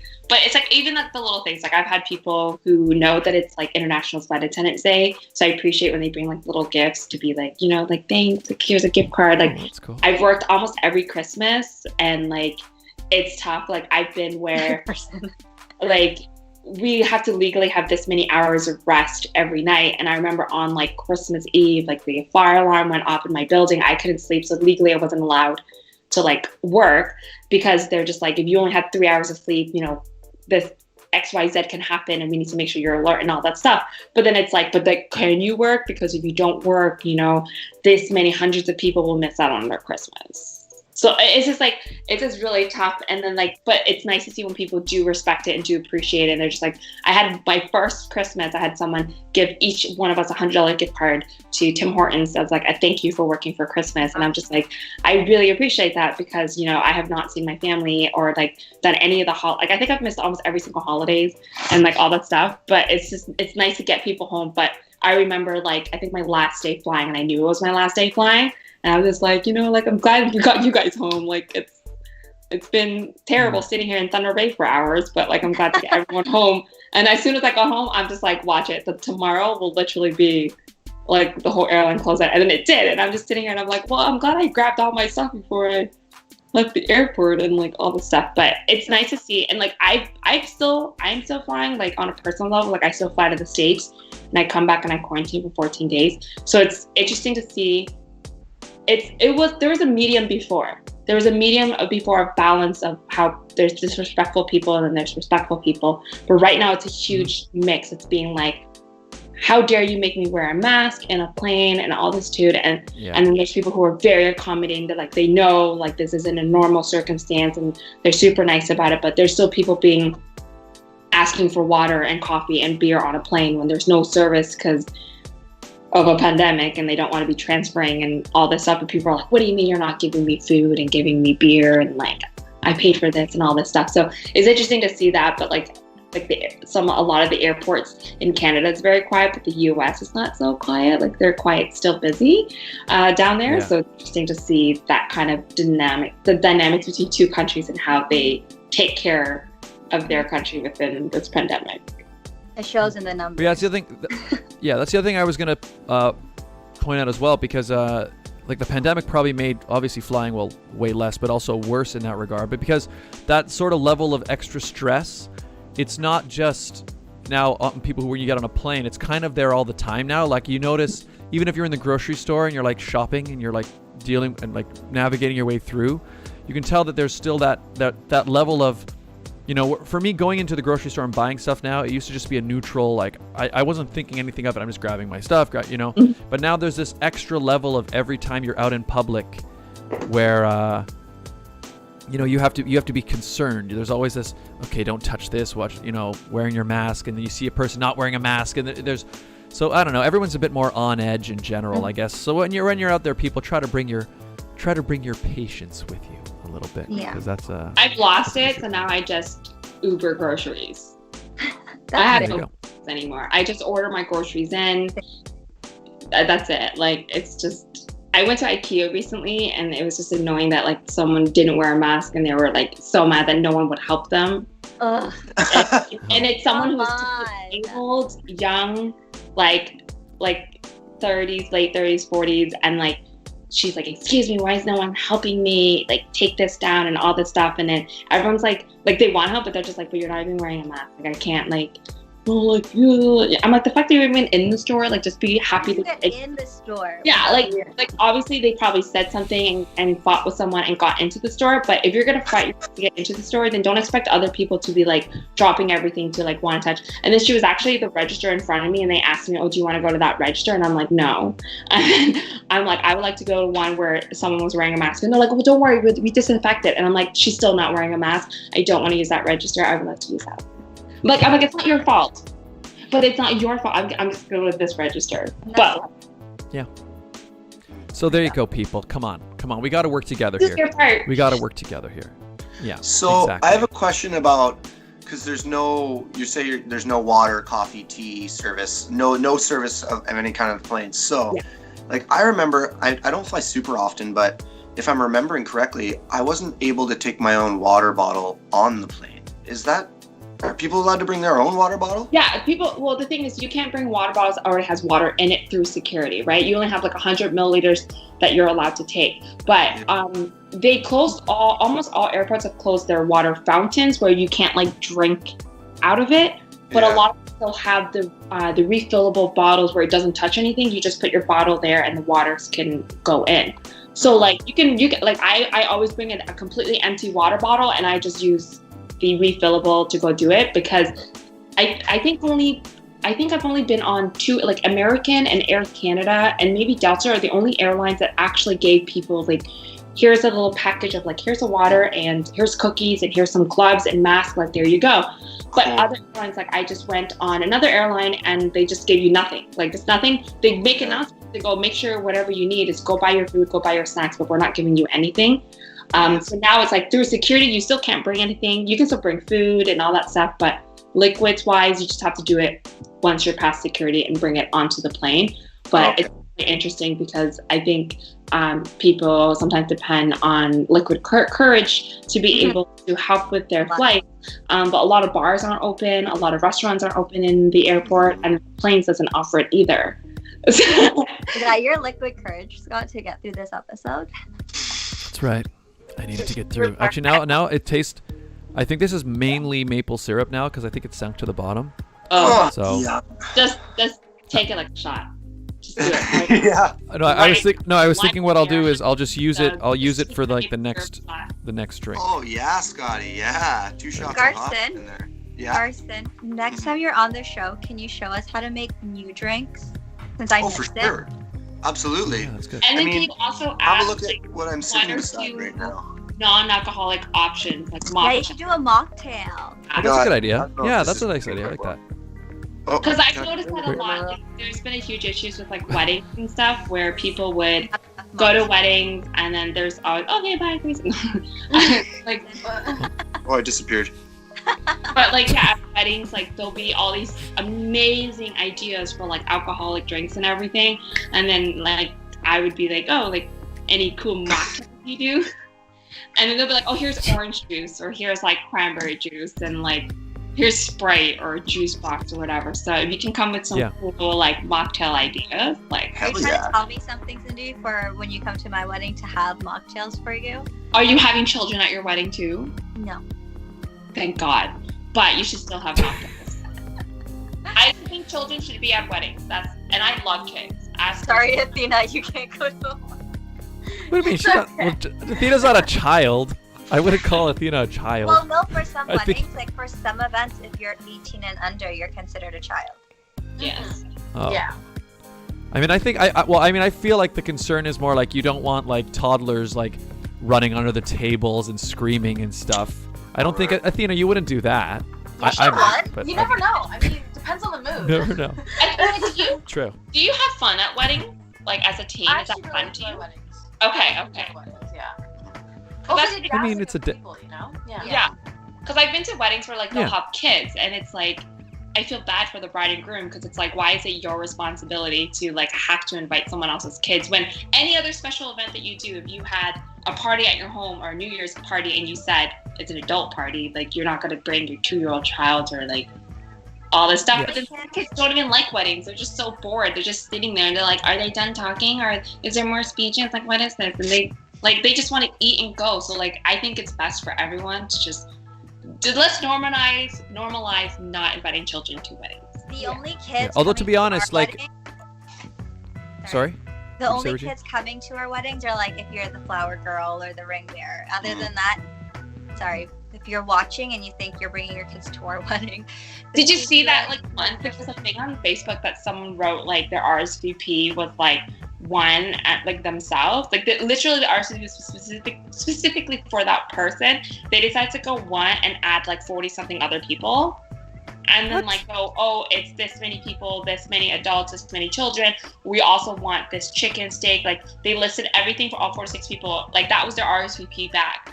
And then like the bride and groom called them and be like, wait, like is this a joke? Like this is so funny, haha. Like, you know, they're just like, and they're just like, no, you asked like who I'm bringing. They're like, yeah, you have a +1, not a +40. Not a plus, Like, yeah. Sure. Don't they know you pay per plate? Yeah. Jeez. That's even What- more like Regine's in the wedding planning process and my brother's in his wedding planning process, so it's interesting to see like all of this and how people would say like, no, I have to invite these people or I have to incorporate this and all that stuff. Yeah. But like just elope Regine. I wish I could. Just If it elope, was that easy. Yeah. But yeah, I was just going to say, like, the stuff you were pointing out, Sindy, that, you know, kids get bored at our weddings. Like, oh, another speech. Oh, you know, I mean, I've been to some weddings where We're like, oh no, another I feel the same way. I feel the same way. I'm like, come on. You know what it is, especially, like, if you go to a wedding where, like, because, like, ideally you want the speeches to be, you know, like, endearing or, like, maybe there's something funny being said or, like, there's something kind of, you know, but if the people who go up to speak just aren't funny, or you know, I find myself just sitting there just being like, oh man, and then I'll just start running around and running under the tables and like Taking oh, you talking about when you were a kid? I thought you were talking about now. He is talking about now. oh, I am talking about now. Or when you're emceeing an event and the people speaking are boring, and then Scott and I have to look at each other like, how are we gonna make this fun? Yeah. Exactly. Yeah. I went to a wedding that I went to where they had it on each side, the bride and groom, each of them can only have one person speak. And that was it. Oh. So, or they had two people, so they had either one parent, and then one person. So like, you know, the bride, she picked like her mom, and then she picked her maid of honor, and then the other one picked obviously the dad, and then the best man. And like, that was it. And then and then after that, they just went, like literally those 4 speeches, which were very short, and then they're like, okay, food's there, music's playing, go enjoy, have fun, that's it. And that was this reception, and I was like, this is the most chillaxed, like this is how weddings should be. You should just be having fun and celebrating the love of the people that invited you to be there, and not stress so much of being like, oh, food's not served yet, there's 4 more speeches to go, everyone. So when Sindy gets married, she's gonna have like all these people speaking and all these children running around. Got it. You know what? I just think it should be like, you can really tell the difference when you go to a wedding that, like, I think the experience of the guest should be what people planning their wedding should think about, right? So it's like, you can have a lot of speeches, but, you know, choose the people who are going to be speaking carefully. And if you know that the person's not particularly eloquent, you know, either make sure that you give them a time limit, you know, you do things like that. Or like, it's just like stuff, you know, you think in the terms of what is the experience of the guest. I think, and if you go to a wedding and you've had a good experience, it's because the person who's putting it on has thought in those regards. And I understand the no kids thing. I think it makes sense. I mean, but I think that mainly applies to the toddlers, not so much. Teens. You know. Yeah. Exactly. Well, Oh, hang on. Let me just say hi. Hang on. Pugs the Gamer Boy. Hey, how are you, Pugs? Welcome to the stream. Night Wolf, how are you? Welcome to the stream. Thank you. Wishing us a happy 100th episode. Fatal Boom is here as well. Hello. Hi, guys. Welcome. It's our 100th episode, and we're all here chatting with Sindy with an S, Athena Park, and Garson Karrel. Sorry, Sindy, were you about to say something? No, I forgot what I said. It's all good. But someone in the comment did say, "Hi, Scott. Smile or wink if you see the comment." Oh, yeah. There you go. There you go, everybody. So, Garson. Speaking of... Oh, yeah. No, go ahead, Regine. So, Garson, I know you're a personal trainer. You said that you worked out outside by the red canoe or whatever color the canoe is. Yeah. Now that the city of Toronto is going back into phase 2, does that affect you at all? Yeah. Yeah. Yeah, it does. Because I've been teaching classes outside, and we were actually just about last week was our last week outside. So this coming week was going to be our first week going indoors. Oh gosh. And that's super exciting. Like I want to keep the momentum going, just because picking things up after going from ground zero, it's just been a long process. You have to be really patient. So having this momentum growing, and then finding out that you're going back to no indoor classes again, and it's too cold to be outside it's a little scary. Yeah. As Sindy was saying, you're a little worried about your job security and how you're gonna continue to keep the ball rolling, or maybe you're gonna start pushing. Maybe the ball goes down a different path, or you start pushing a different ball. It's it's concerning, and but I just have to remember that not to let that manifest as anxiety, because then it starts to affect your mental health. And we're so fortunate that, as Sindy was saying, that you just have to start going down different rabbit holes and discovering different things about maybe professional things that you might undertake, or recreational things. So it's really throws a wrench in my life a little bit. I'm like, oh God, no, don't take me back to April again. Don't take me back to April. Yeah. I imagine, right now I feel bad for, Athena, you going to school and going this pandemic. I know the stress that your parents might be going through of oh, should I put my kids at risk, and this numbers are spiking up and everything. And then, I hear Regine going through all these job interviews, and every time I see a job, I'm just like, oh, have you thought of this world and this industry and all this stuff? Because there's so much, and it's just tough because even now, there's all these businesses, and I just recently sent her a TikTok on this, and it's how it's this person was just been oh, look at all these places that we're hiring, and you go straight to apply, and then they're just oh, well, it's just not you. Not you. What I hate is okay, not everyone has a bachelor's degree, and so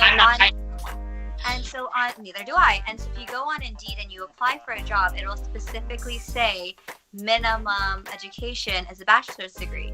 And then it'll show up and oh, well, you don't have a bachelor's degree. Are you sure you still want to apply for this job? I'm just submit my freaking application. And these jobs with a bachelor's degree is a minimum wage job. It's what is the point? And it's just interesting because that's why I'm doing so much to try to push people to do what they love to do. And there's, I guess it's kind of a hustle mentality that has been growing during this pandemic, where people were kind of being able to explore what their niches were and all this stuff. I'm wearing this scrunchie, and it's a business that I saw on TikTok where she started making these extra large scrunchie. And then massive. And it's just been amazing. And she started this business just so that she can also support her artistry. She's a mural artist, Tina Wang. And then on top of that, it was interesting to see like her entire family gets involved in, right? Like her mom cuts up some of the fabric, like her dad's cutting up some of the marketing material, her brother gets involved into photo shoots. So then like I'm trying to do more being like, well, I know a lot of people are struggling and they're trying to outsource their avenue. So it's like, okay, like you gotta support and buy what you can, but then you're like, I'm not making money because we're in a pandemic and there's something going on. But it's interesting to see how everyone adapts to it. Like, I don't know, I feel like I don't have anything to complain about. Like, I've been very lucky in this circumstance, but like I see some people struggle, like my mom, people going to school and going to work, and like I've seen people do literally like 10 Zoom meetings in one day. Me. Like, and that's so me. exhausting just to do all these things. And like, but I also am fearful to go back to work. Like, I don't know if I'm okay with actually flying again and being around people. I don't know if like I would even want to work in an office and put clothes on every day and like doing all it's naked. Or not, yeah. So it's interesting to see like how we as society is going to adapt to this like post-pandemic, if there is a post-pandemic, like how they're really going to do it, because we've definitely learned like, hey, government, like you obviously just came up with a number of $2,000 a month, so shouldn't you change certain benefits to this? And it's just been interesting to see how people kind of react in like their primal manner and like just how they try to do things and everything. But I don't know. I don't think I would. Like it's weird. I can't even picture what this next year is going to be. Like we're trying to be positive of being like, oh, next year is going to be great, but then I don't know. Yeah, we have no idea what this. Yeah, we don't know what this new. I mean, what is normal going to be? I have no idea. That's the weird part. We have no idea what normal is going to be. Athena, are you doing online schooling or are you in person schooling? Well, it's half and half. So we started going, well, because it all depends on your last name. So I'm in cohort A, and then there's other people that are in cohort B. So I went to school Monday, Wednesday, and Friday, and then Tuesday and Thursday the next week, and then other people do the reverse. Is so your it's class like a day That's by insane. day thing, or are you guys? Well, the days that I don't go into school, I'm online. Yeah. And even my dance school, like, because there's apparently supposed to be a phase 2 coming, they closed down, and then I literally went to only 3 classes of hip hop and breakdance, and then now it's closed down again. Jeez. So, Yeah, because like, they went backwards on us. So yeah, yesterday. So, how do you like the online schooling? Is it do you like it? Do you hate it? What is it like for you, Athena? I have mixed emotions on it, but like I mostly don't like it because even like history class, it's more about a story and the teacher telling you things and you listen along and he shows you pictures and everything. But when it's online, he cuts out and he talks so fast that like you can't take notes, and it's also really hard to focus when it's not in person because you always have your phone next to you, and so you're always have a distraction. So, but there's also parts of online school where I think you're more independent. You don't rely on other people, and you have more time to focus on yourself, I guess. Yeah. And you get but to I your would definitely say I like in person better. In person all the way. Yeah. I think it's similar. I guess same issue with dealing with, like we can't do this show in person, or like you can't events live. Like I think that even being in class, there's something about being.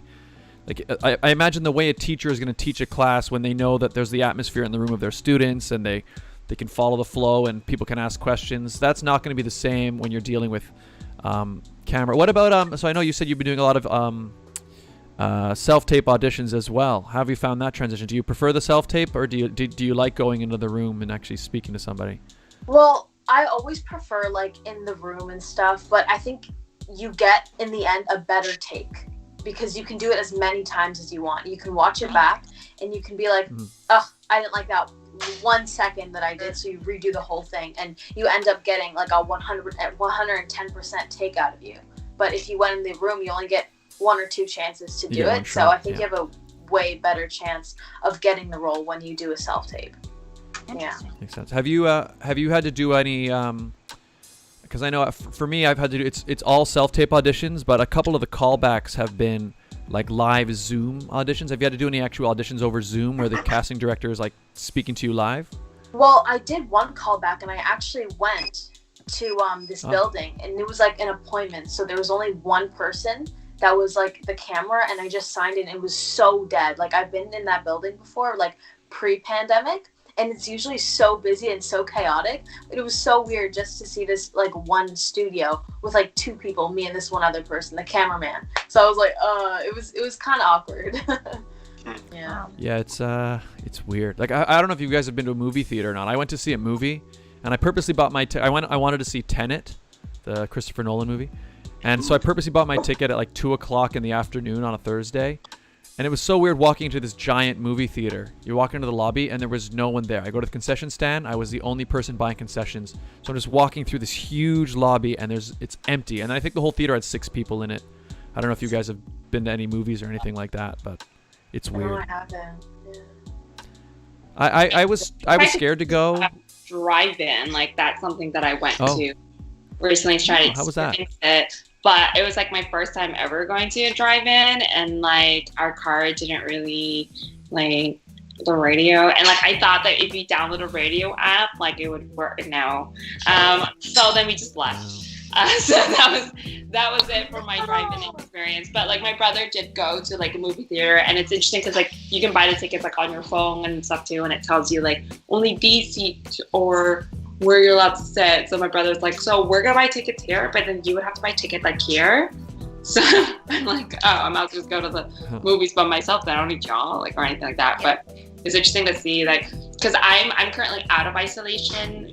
Since yesterday, like my boyfriend just came back from the States, so we've both been isolating for 14 days. So like yesterday we were able to go out, but then everything to modify stage 2. So it's like all the things that we were looking forward to, we wanted to go to like the Van Gogh exhibit and all that stuff. It's kind of been all closed now. So now it's like, hey, if we want to make plans, we have to try to go outside of the Toronto Peel region. So like maybe we'll do Niagara Falls or just drive up to Vaughan or something like that. And it's just interesting, but it's like as much as you want to make other plans, you also don't want to risk anything because there's a reason why we went back to stage 2 and our safety and everything. Like it was weird going to my parents for Thanksgiving because it's like you want to be careful, but then you're like, but I want to see my family, and then not being able to hug them, it was like, okay, I'm so over this pandemic. Like, I know. We were also like hoping that like by 2020, I want 2020 to be over, but I don't think at like midnight 2020 and then go to 2021 that it's gonna be like it's big. Yeah, no. It's going to be a very slow return, I think. Yeah, definitely. I don't know, it's scary, but it's interesting to see the different generations go through it because some have hit it twice as hard. Like there's some generations that have gone through kind of like 2 kind of depressions and market crash, and then there's like our generation where we're trying to do our best with it, but then some of us did not do like the educational route, the traditional route of things, and then it's like hurting us now. And then there's like Athena's generation. It's just in school, like I'm the only person that has their camera on, and I can literally see the struggle in the teachers because it's hard to focus, like as a teacher, when you're literally talking to a blank screen. Yeah, so it's just me that has my camera on, and I'm like, hi. Yeah, I see that a lot where teachers are always like, because like what Scott was saying, as a teacher, you feel off the energy of your students and what you teach them and what because like obviously you have a lesson plan that you want to do, and then you go do it. If your students are dead and not listening, then you change it up. But how can you tell if everyone's screens are black and not listening to you? Or even when you try to have an open discussion, okay, go ahead. Okay, you need to unmute first. Well, it's interesting. Yeah, it's interesting because like my fiance, he's a teacher, so he teaches in person and online because he's the same where he does day 1, day 2. And he was actually working from home because their school's internet was down on Friday, and just hearing him telling his students, because he teaches English, all right, so we're going to take from this time to this time to read. And I'm like, how do you know they're actually reading? Like if I was that student, I'd be like, I'm gonna go get some food or something. Yeah. And then my brother Play video games. Exactly. And my brother, who's in grade 6, he's doing strictly online. And I asked him, like, how are you enjoying it? He's like, it's okay, but what I do enjoy is that I can have a hot meal whenever I want, and I can get a cold drink from the fridge, and at lunchtime I can play video games. I'm like, what? Yeah. You know what? I do feel it it could be something that could be really good. I think what the problem is, we're still in this period where we're still figuring out how to do it right. And so because it was kind of all thrown together quickly, because yeah, I mean, look, what your brother just, those perks of like, being able to sit down and like learn in a comfortable environment, and you could sit on your couch and be comfortable, and yeah, I like that. But then there's that whole other side. There's something that's lost. Yeah, like Garson was saying, I mean, plays when he teaches drum, he's teaching, or 100%. I mean, like, it's a similar analogy. Like, how do you know they're reading? Like, if I'm teaching a fitness class to a black screen, how do I know you're even working out? They're not or in like, the room. Sure, you came there to work out, so you're probably more than likely you're doing moves. But like, if you're doing a sloppy workout over there, I can't look at you and go, yo, get those hips up, or like, even if it's like a positive like reinforcement, I can't positively reinforce you because I can't see you. Yeah. So it's a lose-lose. And then like in the fitness industry, it's like, unless, like, I feel like these Zoom fitness classes have been great for personal trainers who are just doing one-on-one, and they get to like really work with clients all over the world, and that's great. But like, part of the reason why you try to do group fitness classes or group dance classes and all that stuff is because of the environment. Like, you're feeding off the energy of other people. Like, you work harder because the person beside you is working harder, and like they're pushing you and all that stuff. But like, if you're just at home, like I'm allergic to exercising, so I can't do it. But it's just hard to just like. Don't laugh. It's real. She actually is allergic. I actually am, but it's just like, it's hard to just like do a couple of burpees or whatever at home, because you're just like, it's just not the same vibe. Like, you picture your home as your safe place and your comfort zone and everything, but then now it's the added stress of, it's now my school, it's now my gym, it's now my art studio and recording studio and this and that, and you're just like, what is this? But what's interesting is, like, I've seen people who are disabled who have brought up this issues before when they were working in the industry, in any workforce, and they would say, like, why can I do this position from home? Your building doesn't have the amenities to accommodate to, my disability, which I understand, but, I don't see why I can't do this from home. And people would always get told, well, we just don't do that. We don't have the amenities. We don't have the abilities to. Here we are, independent, 24/7. Everything is online. Everything is able to be at home. So it's interesting to see how, like, the work industry is going to be too, because I know, like, a lot of really big corporations got rid of their buildings because they're just like, we're just going to switch everything online now, because you don't need to be in an office. You don't need to pay for rent. You don't need to pay for your food and all that stuff. Yeah. So, like, I don't know. I just been really cooped up in this house.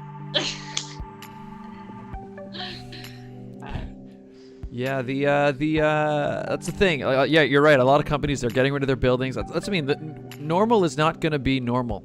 I mean, things have definitely changed in a way that is, some things are permanent, I think, which is some good, some bad, I guess. But I like what you brought up. You're right. With companies who suddenly, that excuse of, now we don't do that from home, like that's gone now. Like, you literally just, there's no company that will be able to justify, well, not no, but like there's some situations where you need to be in person, but most jobs, office jobs, things where you're at a computer most of the time. I mean, you don't need to be in a physical space anymore. So, yeah. Hey, Ray Henry, what's up? How are you? Welcome to the stream. It is our 100th episode.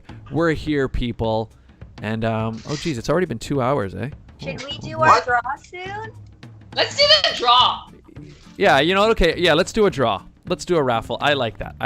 Okay, so ladies and gentlemen, I'm going to show the picture one more time. Actually, no, Regine, why don't you show the ring? You show the ring.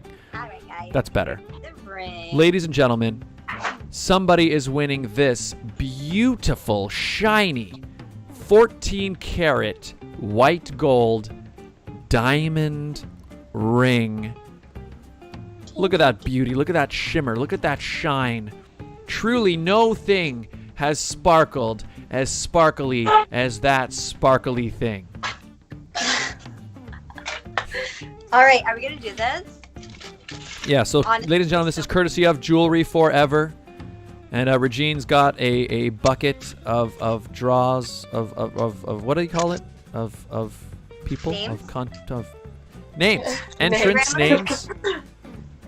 Okay, are you There guys we ready? go, guys. I'm on my second beverage. Okay, Regine Yes. is. Okay, wait. Don't. That. Yeah, stop dropping. Those are contestants. Okay, are they all in there? Yes. Okay, so all right, I'm going to Regine's camera. They all in there? Okay, this is a courtesy of Jewellery Forever. Somebody is gonna win. Who we got? Who we got, Regine? Hey, Killer Underground Space, welcome back. You're just in time. Okay, Regine, who? Drum roll. All right, Regine, who we got? Luscious Lips 7.7. Luscious Lips 7.7. Congratulations, Luscious Lips. Those lips just got even more luscious. With I don't know what that means, but you've won a ring courtesy of Jewellery Forever. A round of applause. Yay! So we will hit you up in your DM on Instagram, and if the ring does not fit you, we will let Jewellery Forever know. They will have the ring for you, so you can either pick it up in store or contact them via Instagram, since you are now following them. That's right. So yeah, we'll DM you. We'll get in touch with you. So make sure you're still following the Sit Down Radio Show on Instagram, and yeah, Jewellery Forever as well. That's right. We'll get your sizing, and we'll get a shipping address from you, and we will ship it out to you. That's incredible. Congratulations, and once again, thank you so much to Jewellery Forever for that very generous gift to help us celebrate I just 100 want to say episodes. thank you to everyone who has joined our contest. There was over 300 comments, so that's 300 names written in here, and I promise I used all recycled paper, like you can see it's been written on. But yeah, so also some news on our Instagram, Scott. We are changing the name of our Instagram handle.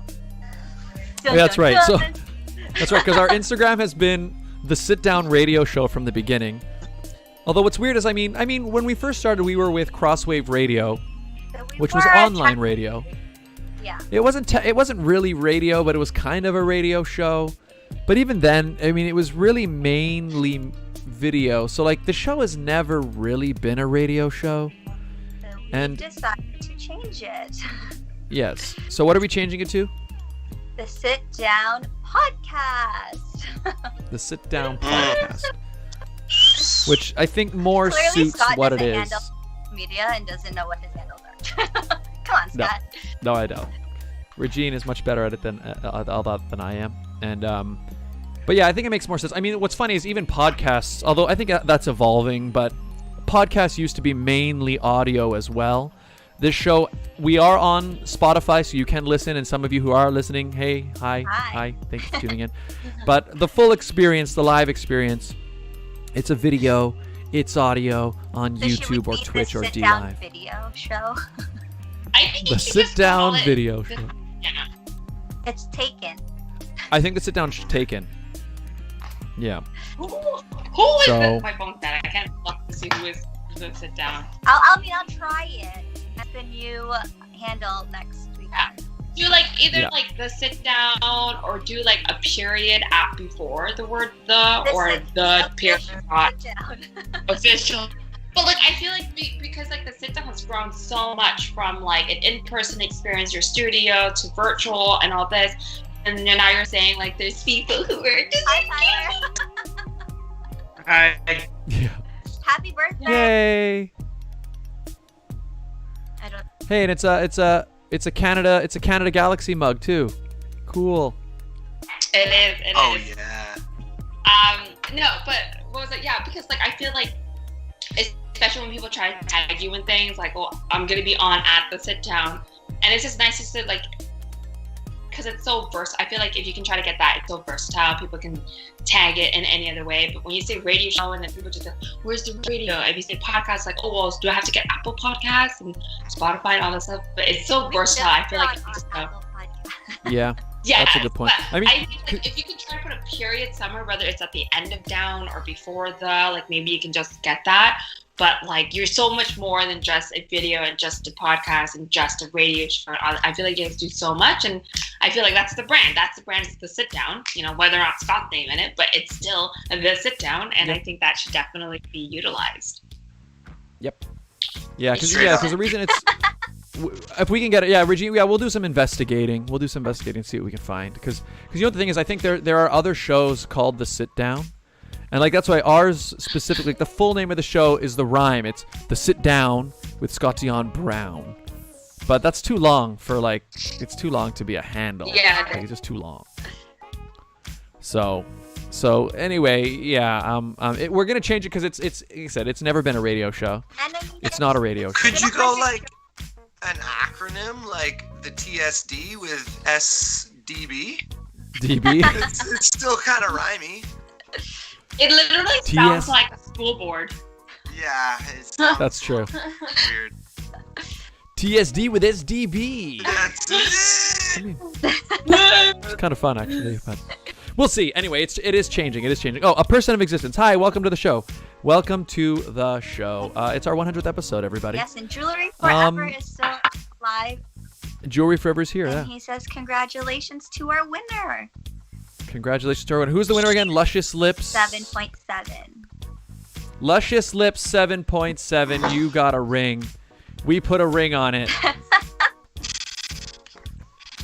Congratulations.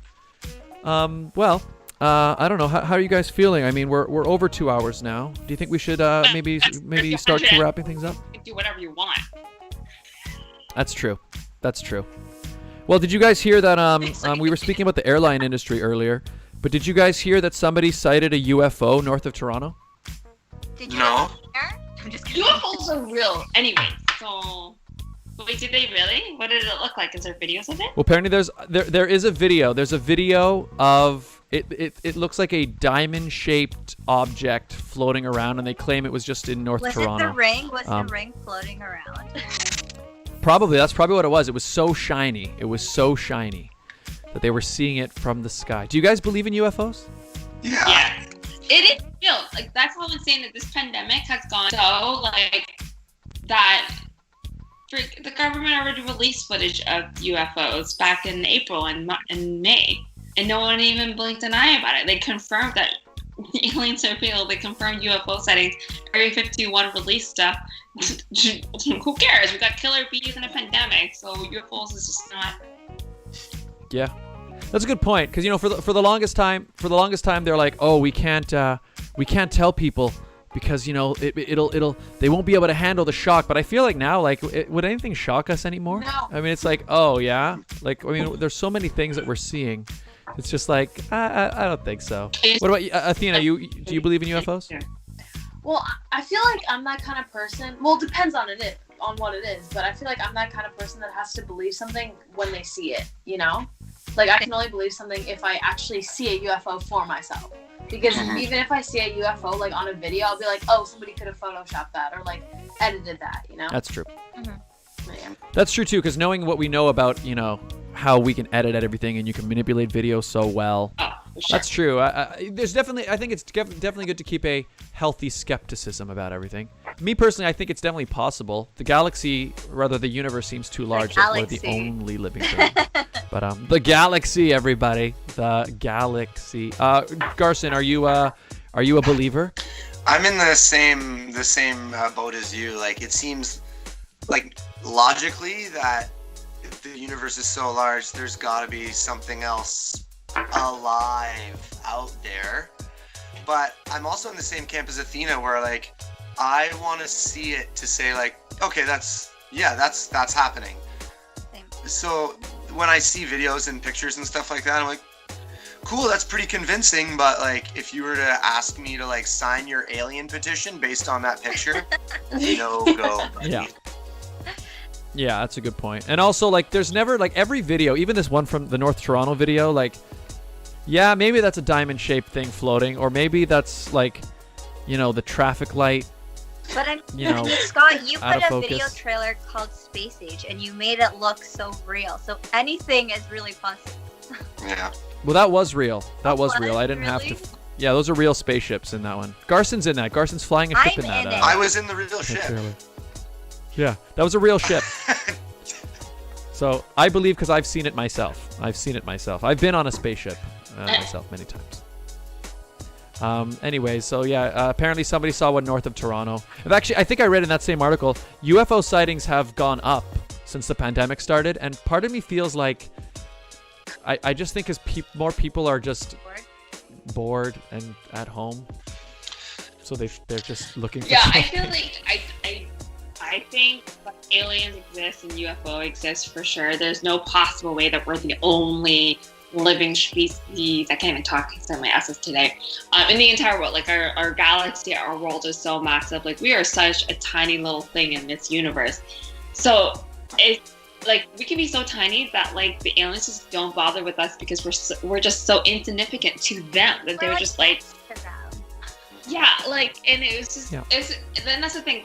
I was gonna bring up another TikTok, but like there was this one video where this guy was just saying, he was just on his phone, he was just like, oh, I was just flying through Pluto and I thought, I just stopped by Earth to see what they're up to, but oh my gosh, they're just wearing masks and they're just at one another and this whole pandemic and they're just coughing, and it was just interesting to see because That's true.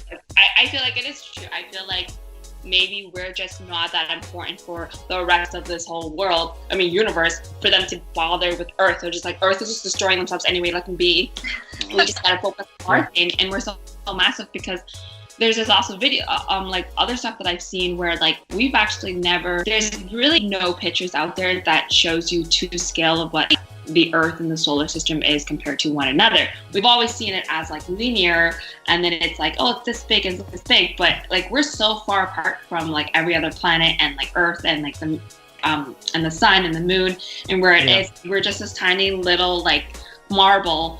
So I don't know. I'm always like randomly just look at the sky and just be like, there's just so much there. And the same thing when I look in water. We have not discovered everything in the marine life. There's no way that it's just this little thing. So it's just interesting. Like I'm just so curious to see like the rest of the world, and hopefully we do get to settle on Mars and the moon, and do everything that we as humans want to be. But there's just, I don't know. I just find it impossible to not see like there's more than just humans. Like there must be other things, and maybe they just don't like us. Like we're just not cool for them, and they're just like, oh, they're too slow and developing. We've already done all of this. We have teleportation. Like. I thought we'd be living in the Jetsons by now, by 2020.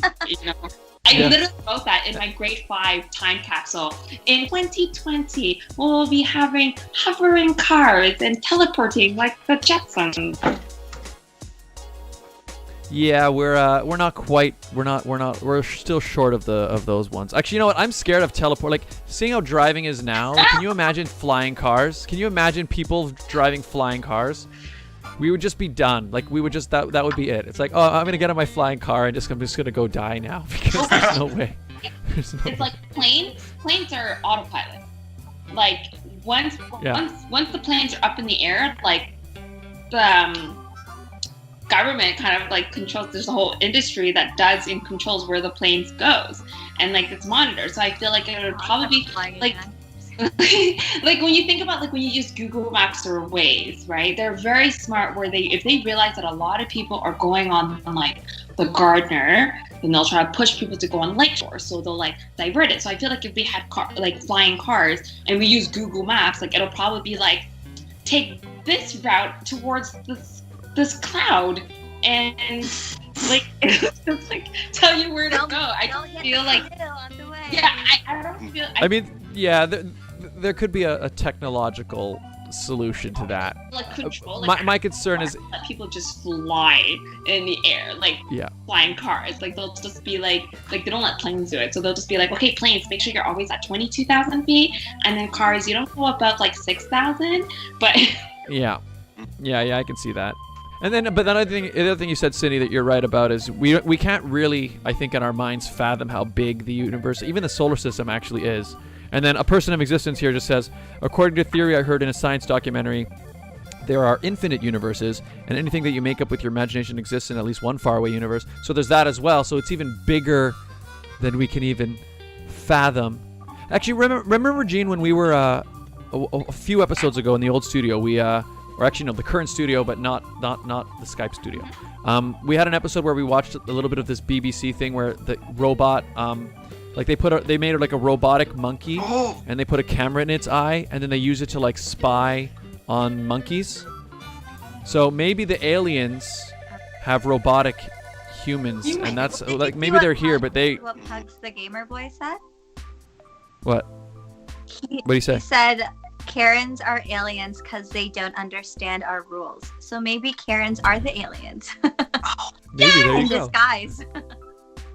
See, it's all coming together, people. Honestly, It's all I feel coming bad together. for people whose name is Karen and they're actually. Yeah, whose name is just actually Karen.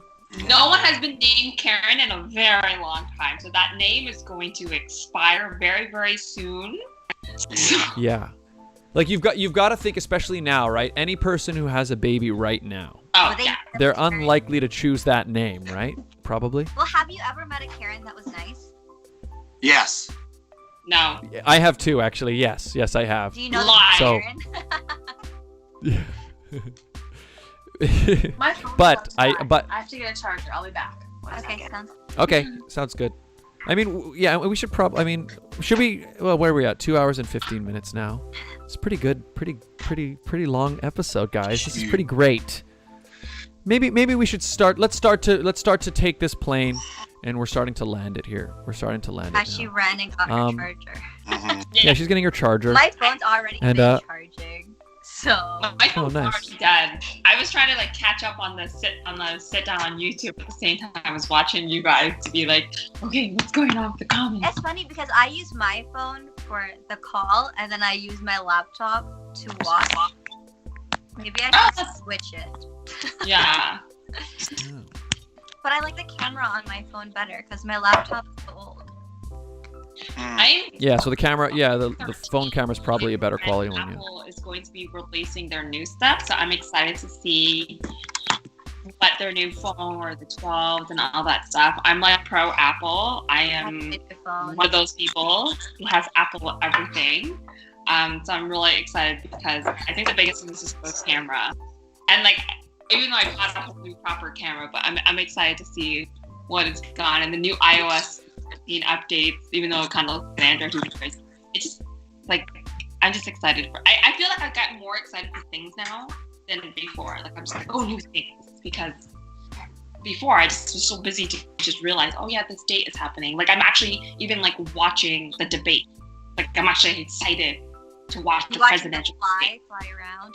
Oh, I did. I watched the first president's debate, and then I watched the vice president debate, and they canceled the next one, the second debate. So they're just going straight to the third debate and everything. It's just been interesting to see, and maybe it's just interesting to see because it just feels like I'm watching reality TV and not real TV. Every time I watch it. But it's just interesting because like I'm sitting here and being like, I want to argue with Trump. I want to debate with Trump and Pence right now. I have some answers to tell you. Like it's just interesting.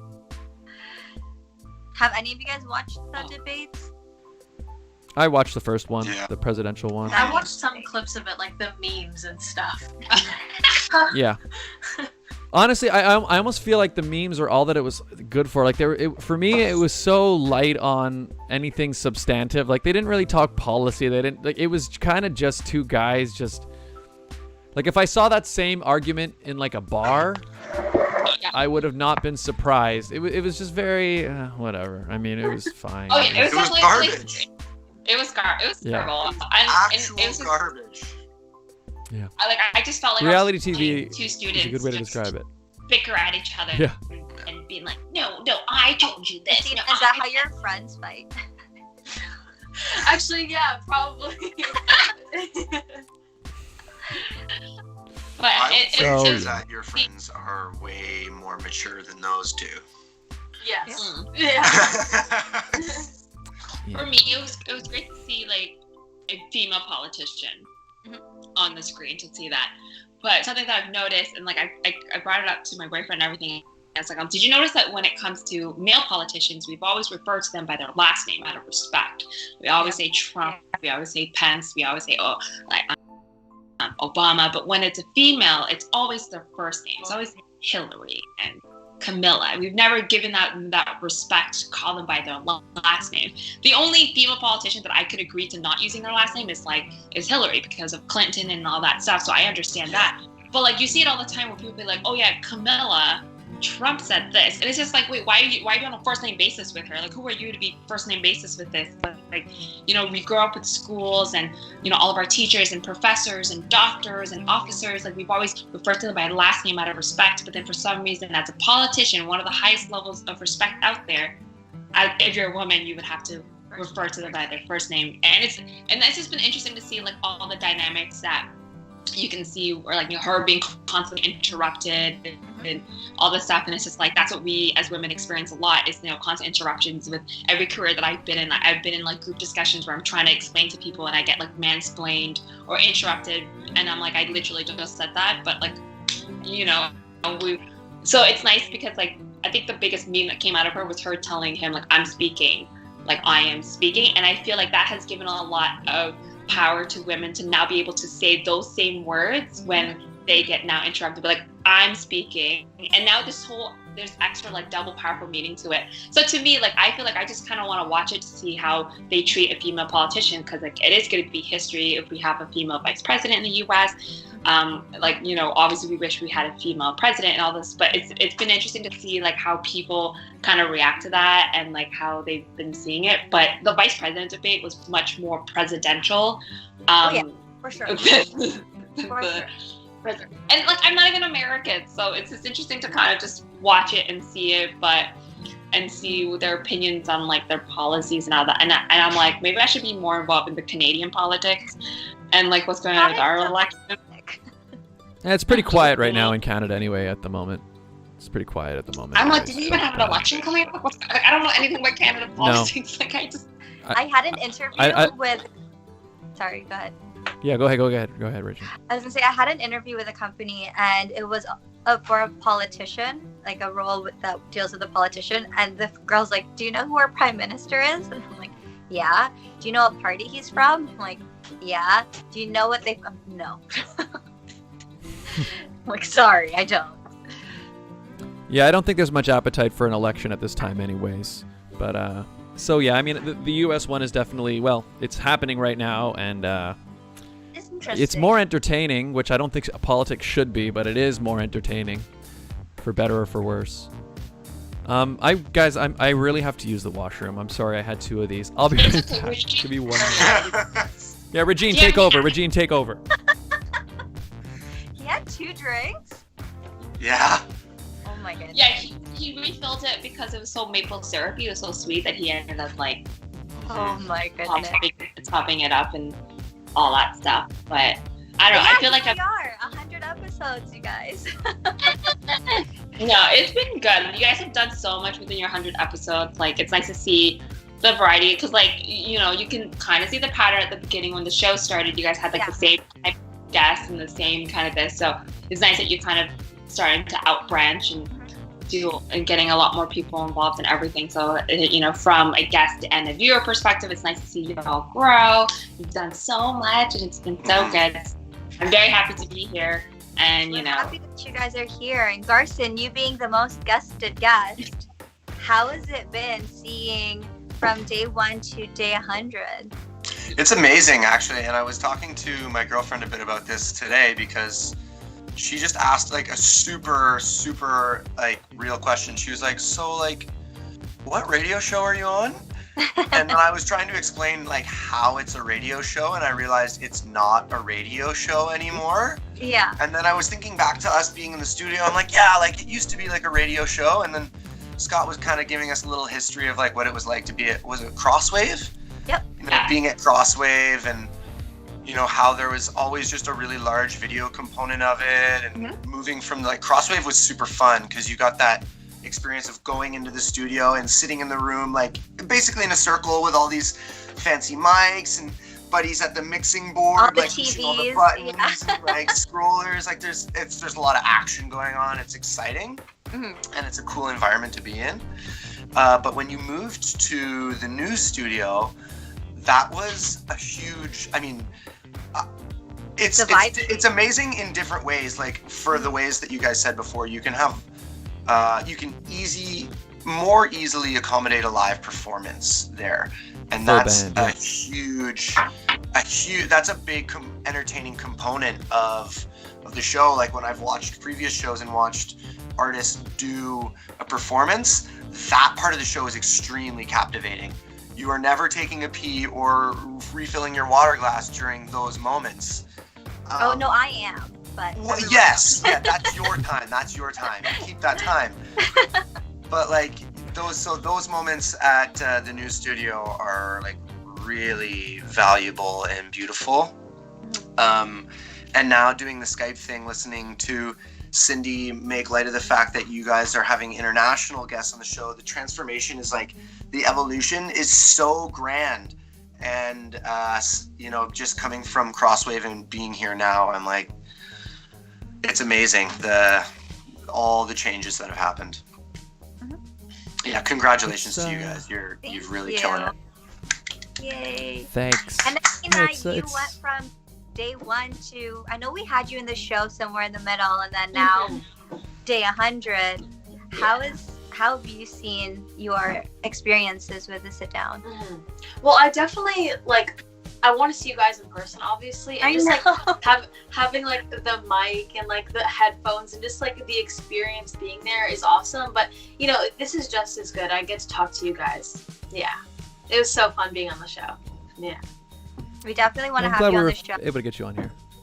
Imagine if my second time being on the show was 50. Imagine.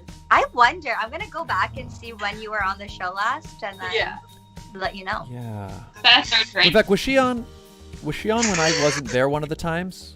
Was it one of those situations? Let me just go online now and figure this out. No, I think you were there. I think you were there. I was there? Okay. Yeah. Mo has been on the show without you, and same with Canada Top Choice. Oh, okay. I think but a year since I was like at the studio. Like this. It has been. Yeah, it's been so. Well, yeah, like 7 months just flew by while we're just adapting to the world, and then like you were just saying how you just did your trip to the Philippines, you went to Guyana. Like I was just in Puerto Rico the same year. We still have 3 more months, and I'm sitting here being like, what more can possibly happen in this world?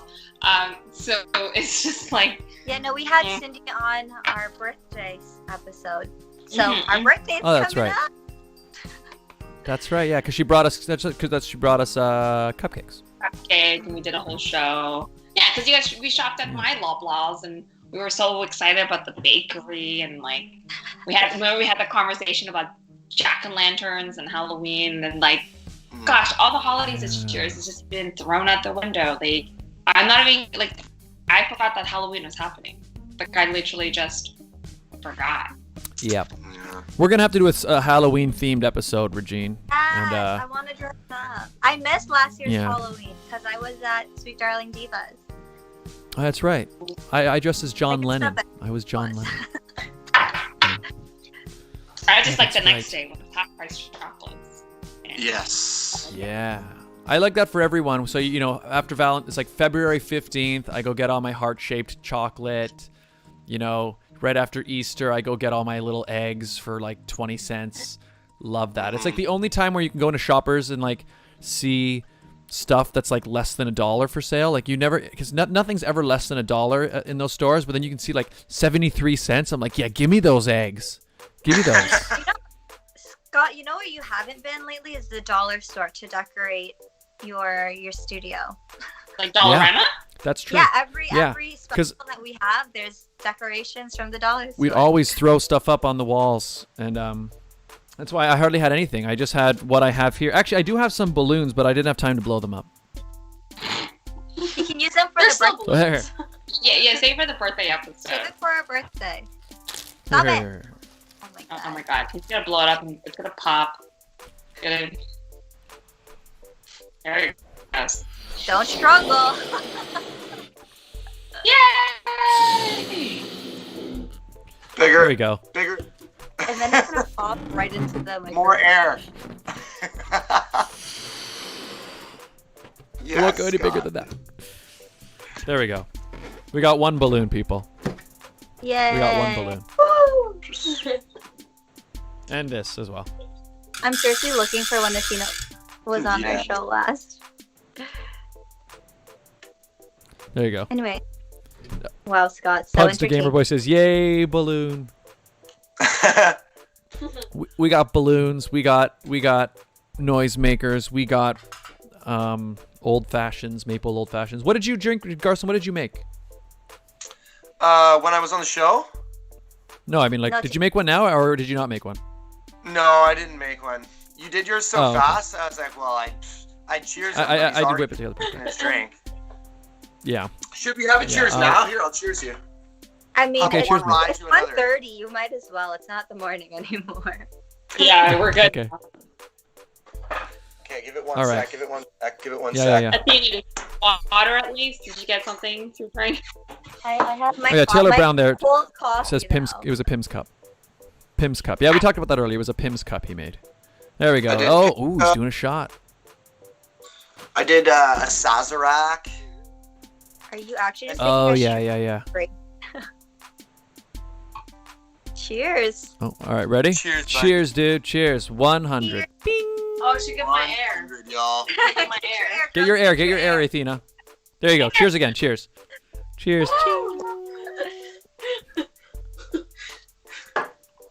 Garson got some air in his shots too. Don't worry. Oh, hey, Mr. Lightspeed is here. Hey, guys. Hey, what's up, Mr. Lightspeed? Welcome to the show. It's our 100th episode. Mr. Lightspeed was I think he might have been one of the first or the first person when I started. So actually, weird thing. I've been live streaming video games like every night, Monday to Friday on my channel. But that started right when the pandemic started, because the day that we were supposed to have Athena on,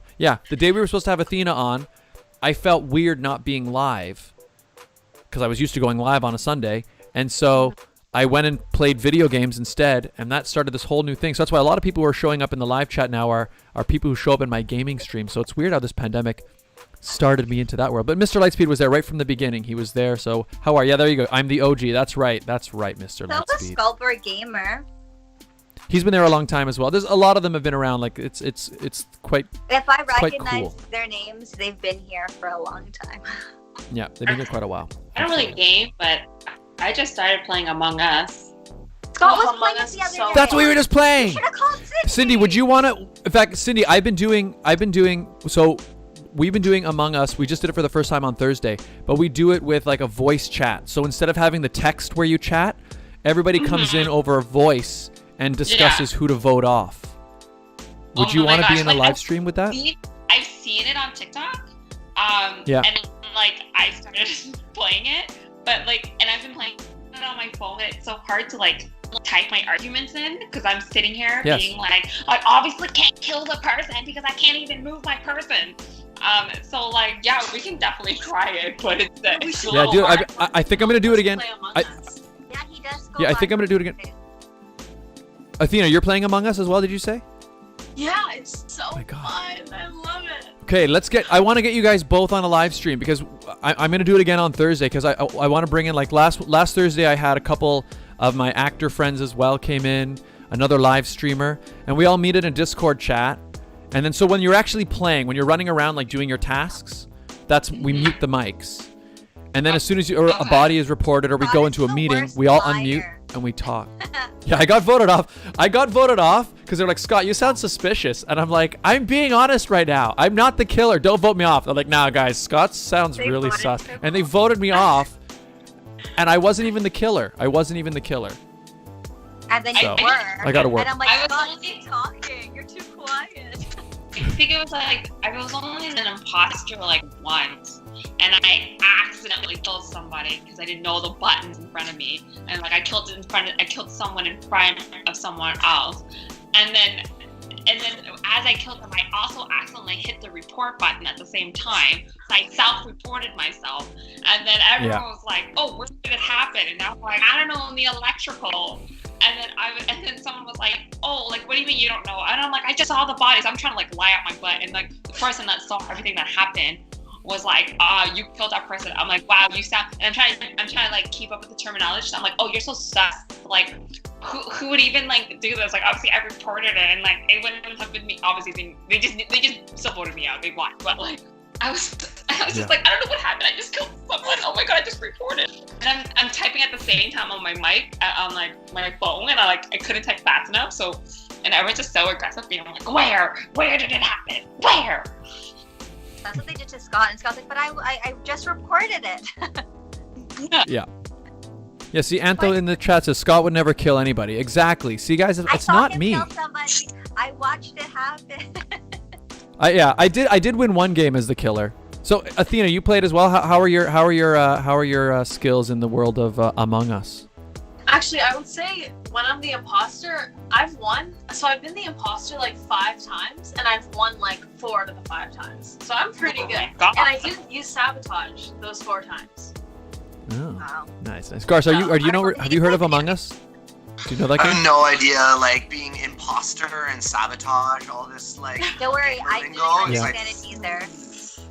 I didn't understand until I watched Scott play. It's fun. It's fun. It's basically the game that's sort of the biggest game in the world right now, I think, where it's free on mobile, so you can just download it on your phone, and I think it's like $5 on PC. But basically the way it works is, so there's 10 players max, and you're all on a ship, and you all have to do tasks, and you're just a crew on a ship.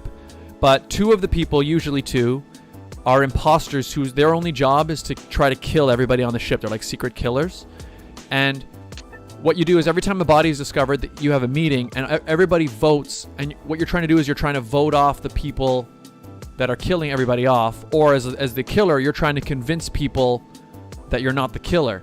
And so what it becomes, especially when you play it with voice chat, because you're hearing people's voices, it's less about the game and more about like your ability to like deceive people and like convince them that like, no, like I couldn't have killed that person. I was in this room. And it's a really cool game. It's fun.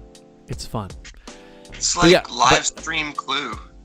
Yeah. Yes, it's a lot like that. Yes, because the more familiar you can get with the game, the more you can be like. So for example, like there are certain tasks that say take a certain amount of time to do. But if you're one of the imposters, you're not able to do tasks, but to hide yourself, you might pretend to do a task. So you'll go and stand next to an area pretending like you're doing a task. But so then people who know the game, they'll be like, wait, you were standing there and you were only there for like 2 seconds, but I know that task takes like 20 seconds to do. So you're definitely lying. So like it's very like that. So it's pretty cool.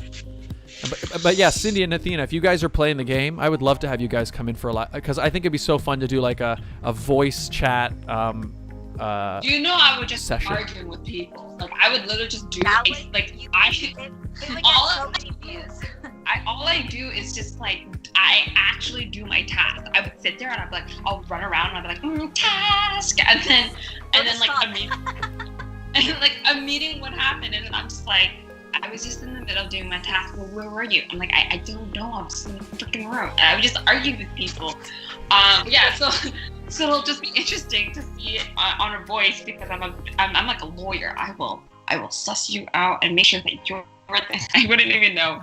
But yeah, that'd be interesting to play a voice Discord. I don't even have Discord. Like I see Tyler be on Discord when he's gaming and stuff like that, but I'm just sitting here and I'm like, oh, this is a whole nother world. Like, yeah, we'll get you set up. It's easy to set it up, but I wasn't on Discord either. The only reason I ended up on Discord was because when I started gaming, Discord is big on the gaming side of things. So people were like, Scott, oh, what's your Discord? I'm like, what's a Discord? I don't have a Discord. So I have a Discord server now. Link in description, everybody.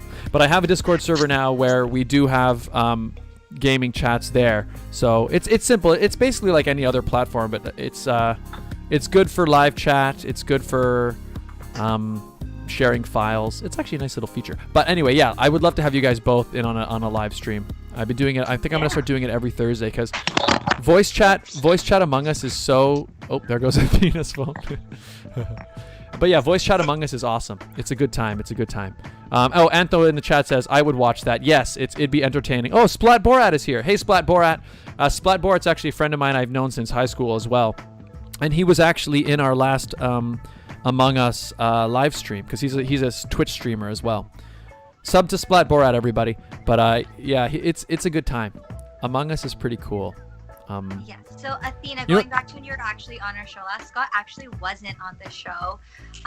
We Oh. were promoting the Give Back concert for Canada Top Choice, and Scott, I think, was in Bali at the time. I was in. Yeah, that's right. I Okay, remember. yeah. Oh, so wait, didn't I come? I came on the show over video chat, didn't I? Yeah, you called my phone, and then we had I you called in. Like, Yeah. Okay, good. So my memory's not too bad.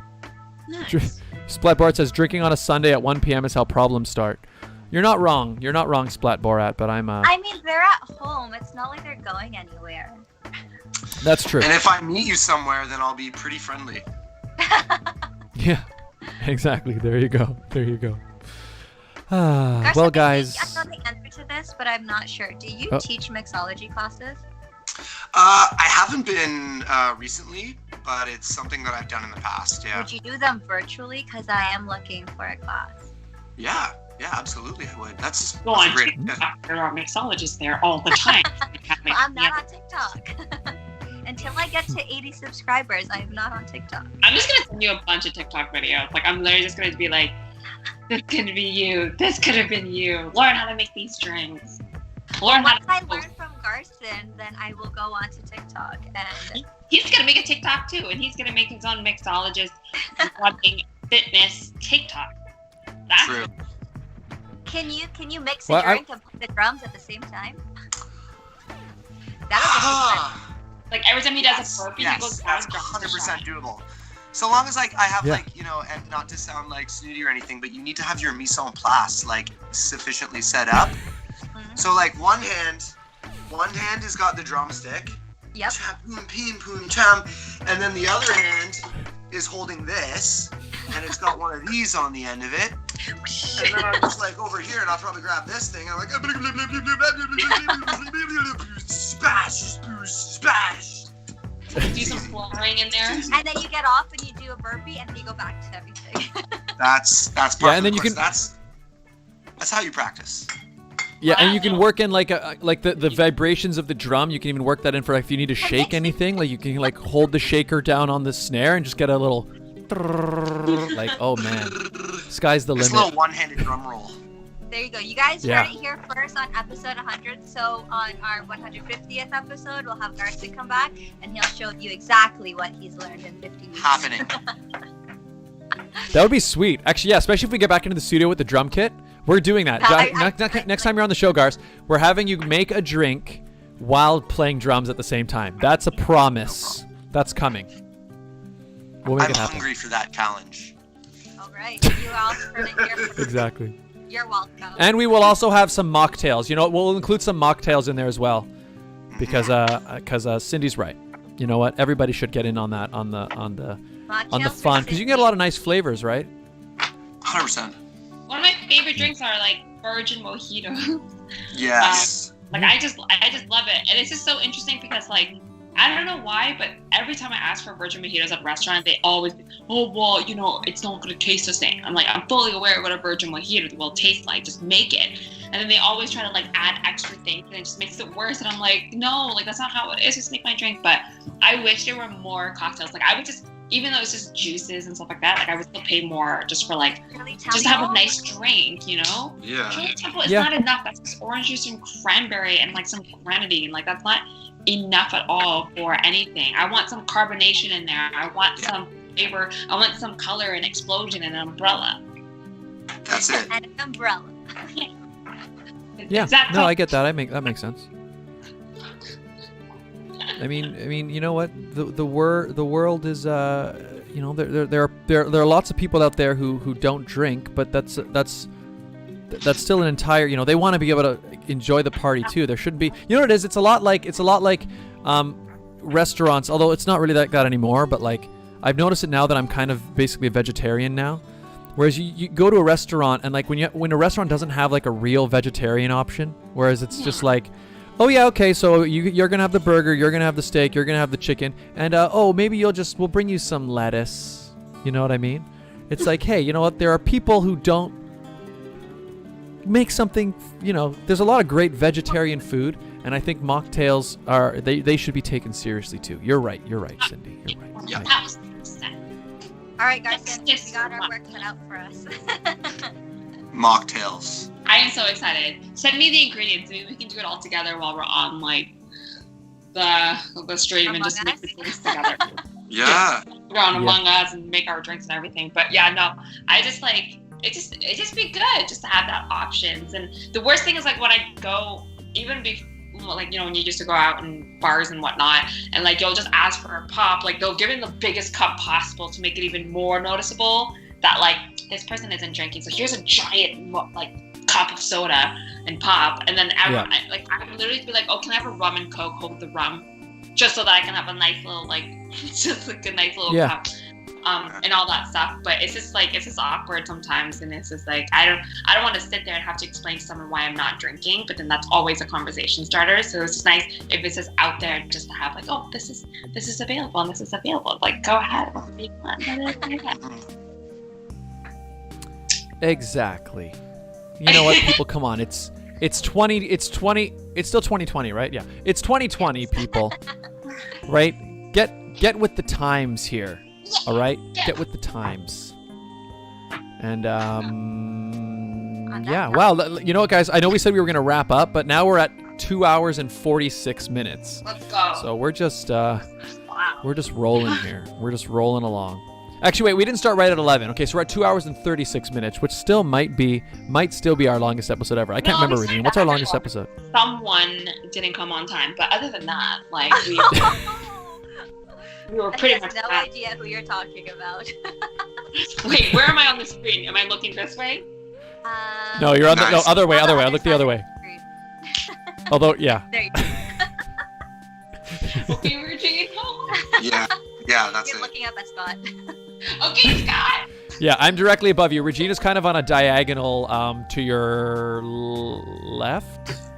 I did have the YouTube up and my phone died, so I can't even see like who I'm looking at. Like, we should just do a whole Brady Bunch like episode. Be like, yeah. Cindy, you're on the side, so you just point. I'm in the you're on the corner. bottom left corner, yeah, and then Athena's bottom middle. I think there you go. Jimmy Fallon, like, you know how he has like his singers and he has his bands and he does like all of these things. So he had one where a whole bunch of celebrities on it, but like no one told Usher that like he's just in a corner. So in all of Usher's part, like you'll watch this whole video and you just look at Usher and he's always like, and like for some reason, I guess someone lied to him and told him that he's in the middle and he needs to look around everywhere. But like he's just in this tiny little corner and like he's looking at nobody. So like, he's looking at no one. And there's like no one there, and it's just been like, okay. But like those kind of videos make me laugh all the time. But you know, let's just finish. Hi. Hi. All right. Well, maybe now we should. Okay, let's wrap up like this. Sindy, any final things you'd like to say to our viewing audience? Thank you so much for watching and celebrating the 100th episode here on The Sit Down. Is always such a hoot being on here and always being the longest speaking show every single time I'm on here. So make sure you keep doing it. And then if anybody between the ages of 6 to any age, 101 years old, if you want to compete in pageantry, if you want to meet amazing women and learn to empower and encourage and the positivity vibes there, we are always looking for delegates to be a great example in our communities. You can check out CanadaGalaxyPageants.com/links to see all the information. And if you want to follow me on social, my Instagram is Sindy with an S official. My TikTok's really lame, but like you can just send me a bunch of TikToks with Sindy with an S. And yeah, thanks for having me, and thanks to all of y'all for watching. Great. Yeah, thank you for being here. And I will say, I forgot, we didn't talk about Galaxy too much this episode. We talked about it more last time you were here. But I will say, yeah, for girls who are looking for a great pageant to be a part of. Yeah, because we've had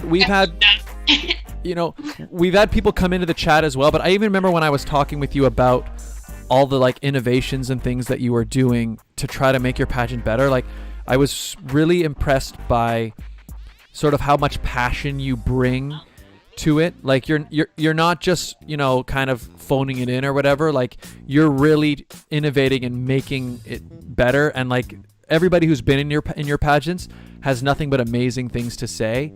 So just say, guys, anybody who's looking for a great pageant experience, Canada Galaxy people, Sindy with an S. Absolutely. Speaking of 100, we're almost at our 100th contestant competing. So we're currently at 95 girls competing in the different age groups from like 6 to 8, 9 to 11. And then we also have like, I think our oldest or youngest at heart is like 51, 52 years old right now. So like I'm very encouraging for anyone, and like I hope we reach 150 or 200 for next year to make up for us missing a pageant this year. And like I have so many ideas that I want to do and like all this stuff. So like hopefully I'll be able to make that 100 post really soon. But yeah, so like pageantry, we can do a whole other show on that. Let's not extend this for another 3 hours. Let's like see what Athena has to say, other than I know you want to. Exactly. Athena, final words to our audience here today. Thank you guys so much for watching. I'm so honored to be part of like the first episode and now the 100th. Like, you guys have grown so much and I love it. I love being here. And if you want to find me on social media, my Instagram is It's Athena Park, like ITS Athena Park, and then Facebook is Athena Park, and my YouTube channel is Athena Park, and my Twitter is It's Athena Park, and my TikTok is Athena Park _. So yeah, see you guys next time. Yeah. Oh wait, that reminds me, Athena, did you get a motorcycle? Did I see on you posted a YouTube video you got a motorcycle? I did get a motorcycle, yeah. So cool. Sweet. That's awesome. Yeah. So you go check out Athena's YouTube channel. You can see that she got a motorcycle. She's I logged it. Yeah. There you go. Awesome. All right, Garson. Learned how to do manual, but driving a motorcycle, that's insane. It's so fun. Yeah. All right, Garson, final words to our audience. I just want to, like everybody said, thank you so much for watching.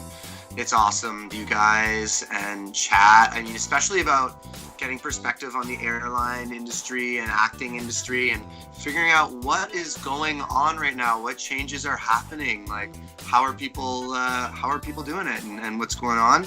It's super lovely to get your insider information. And if you guys want my insider information, you can find me at Buddy Drums on Instagram. That's my drumming account. Feel free to send me a message saying, hey, dude, I want to do a drum lesson, and I will help you out from wherever you are starting, be it beginner or intermediate. And as far as personal training, also reach out to me on Instagram. You can also find my drumming stuff on Kijiji. You will, if you sort through the pages there, you'll see a drumming ad for me. So there's multiple ways to get my attention for drumming.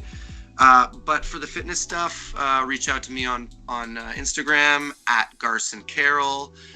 You'll find, even if you don't want to actually talk to me, that's totally cool. Just go on my page and check out some of the workouts that I've put on out there that you can try at home or you can try in the park. And if you like them, then come to one of my classes or send me a message and say, send me another one, and we can link up and get fit. Awesome. Beauty. And is Silver Lining, are you guys still doing songs each month, or have all of them been released yet? We released everything off our latest album. Sweet. But you can buy the whole album, or you can listen to it track by track on Spotify. Check us out. wearesilverlining.com. That's our website. We are Silver Lining. They are awesome. We are awesome. We are seriously super awesome. The two guys that I work in that project with, as I said, we've been together over 10 years, and their experience as musicians is absolutely staggering. So you will be, your ears are in good hands. We're going to have you on the show soon then, if Silver Lining Day is in November. So that means if Siggy wants to catch up, he needs to get on our show soon. You know what? Just let him, leave him by the wayside. I'm totally cool with going up by 2. Let's make him catch up. Yeah. There you go, Siggy. Uh-oh. Think. There you go. Regine, where can people find you? You guys can find me here on Instagram, on YouTube. Make sure, if you guys want to see me on TikTok, to subscribe and get me to 80 subscribers. The link is in the description. But you can also find me on Instagram, Facebook, and Twitter at It's Regine Alaina. And if you'd like to follow my galaxy journey, which you should, follow me on Follow me on Instagram and Facebook at Ms. MS Galaxy Canada. Where can people find you, Scott? You can find me right here, where you're watching this very show. YouTube.com/Scott Dion Brown. All you guys who have tuned in, who've been supporting the gaming streams, who've been supporting this stream, hanging out in the live chat, playing video games with me as well. It's been a beautiful, wonderful experience. And I gotta say, getting to 100 episodes with you guys, it's been so, it's just been a really great experience. I gotta say, I've loved every minute of it. But yeah, youtube.com/Scott Dion Brown, twitch.tv/Scott Dion Brown, dlive.tv/Scott Dion Brown. Or you can, I always point the wrong way. There we go. You can also find me on Instagram and on Twitter at Scott Dion Brown, or on TikTok. There's only 2 posts on there, but eventually Scott Dion Brown Official on TikTok we'll make it better. We'll make it better. And guys, what a beautiful thing. What a beautiful thing. We've made it, guys. 100 episodes. 100 episodes. And one more thank you to our friends at Jewellery Forever for always giving us such great giveaway prizes. And again, to Luscious Lips 7.7, we will be reaching out to you on social media, so make sure you check your DMs. That's right. Jewellery Forever. Got a ring. Luscious Lips. You got a ring. Yes. 7.7. And I just poured myself a tiny little, I'm going to do a tiny little more shot to celebrate. So, ladies and gentlemen, 100. No, I've eaten nothing. I've probably eaten some of this confetti because it's made its way into all of my beverages, but I don't know if that counts. But, ladies and gentlemen, thank you all so much for being here. Cheers to 100 episodes.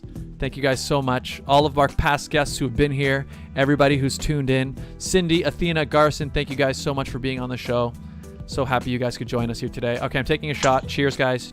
Bye. Cheers. I gotta go. Okay, great stuff. Good stuff, everybody. All right, here we go. Oh, wait. So it's every time. I thought I had one more bullet. Okay, anyway, I'll just toot through this stick. It didn't work. Okay, bye. Bye.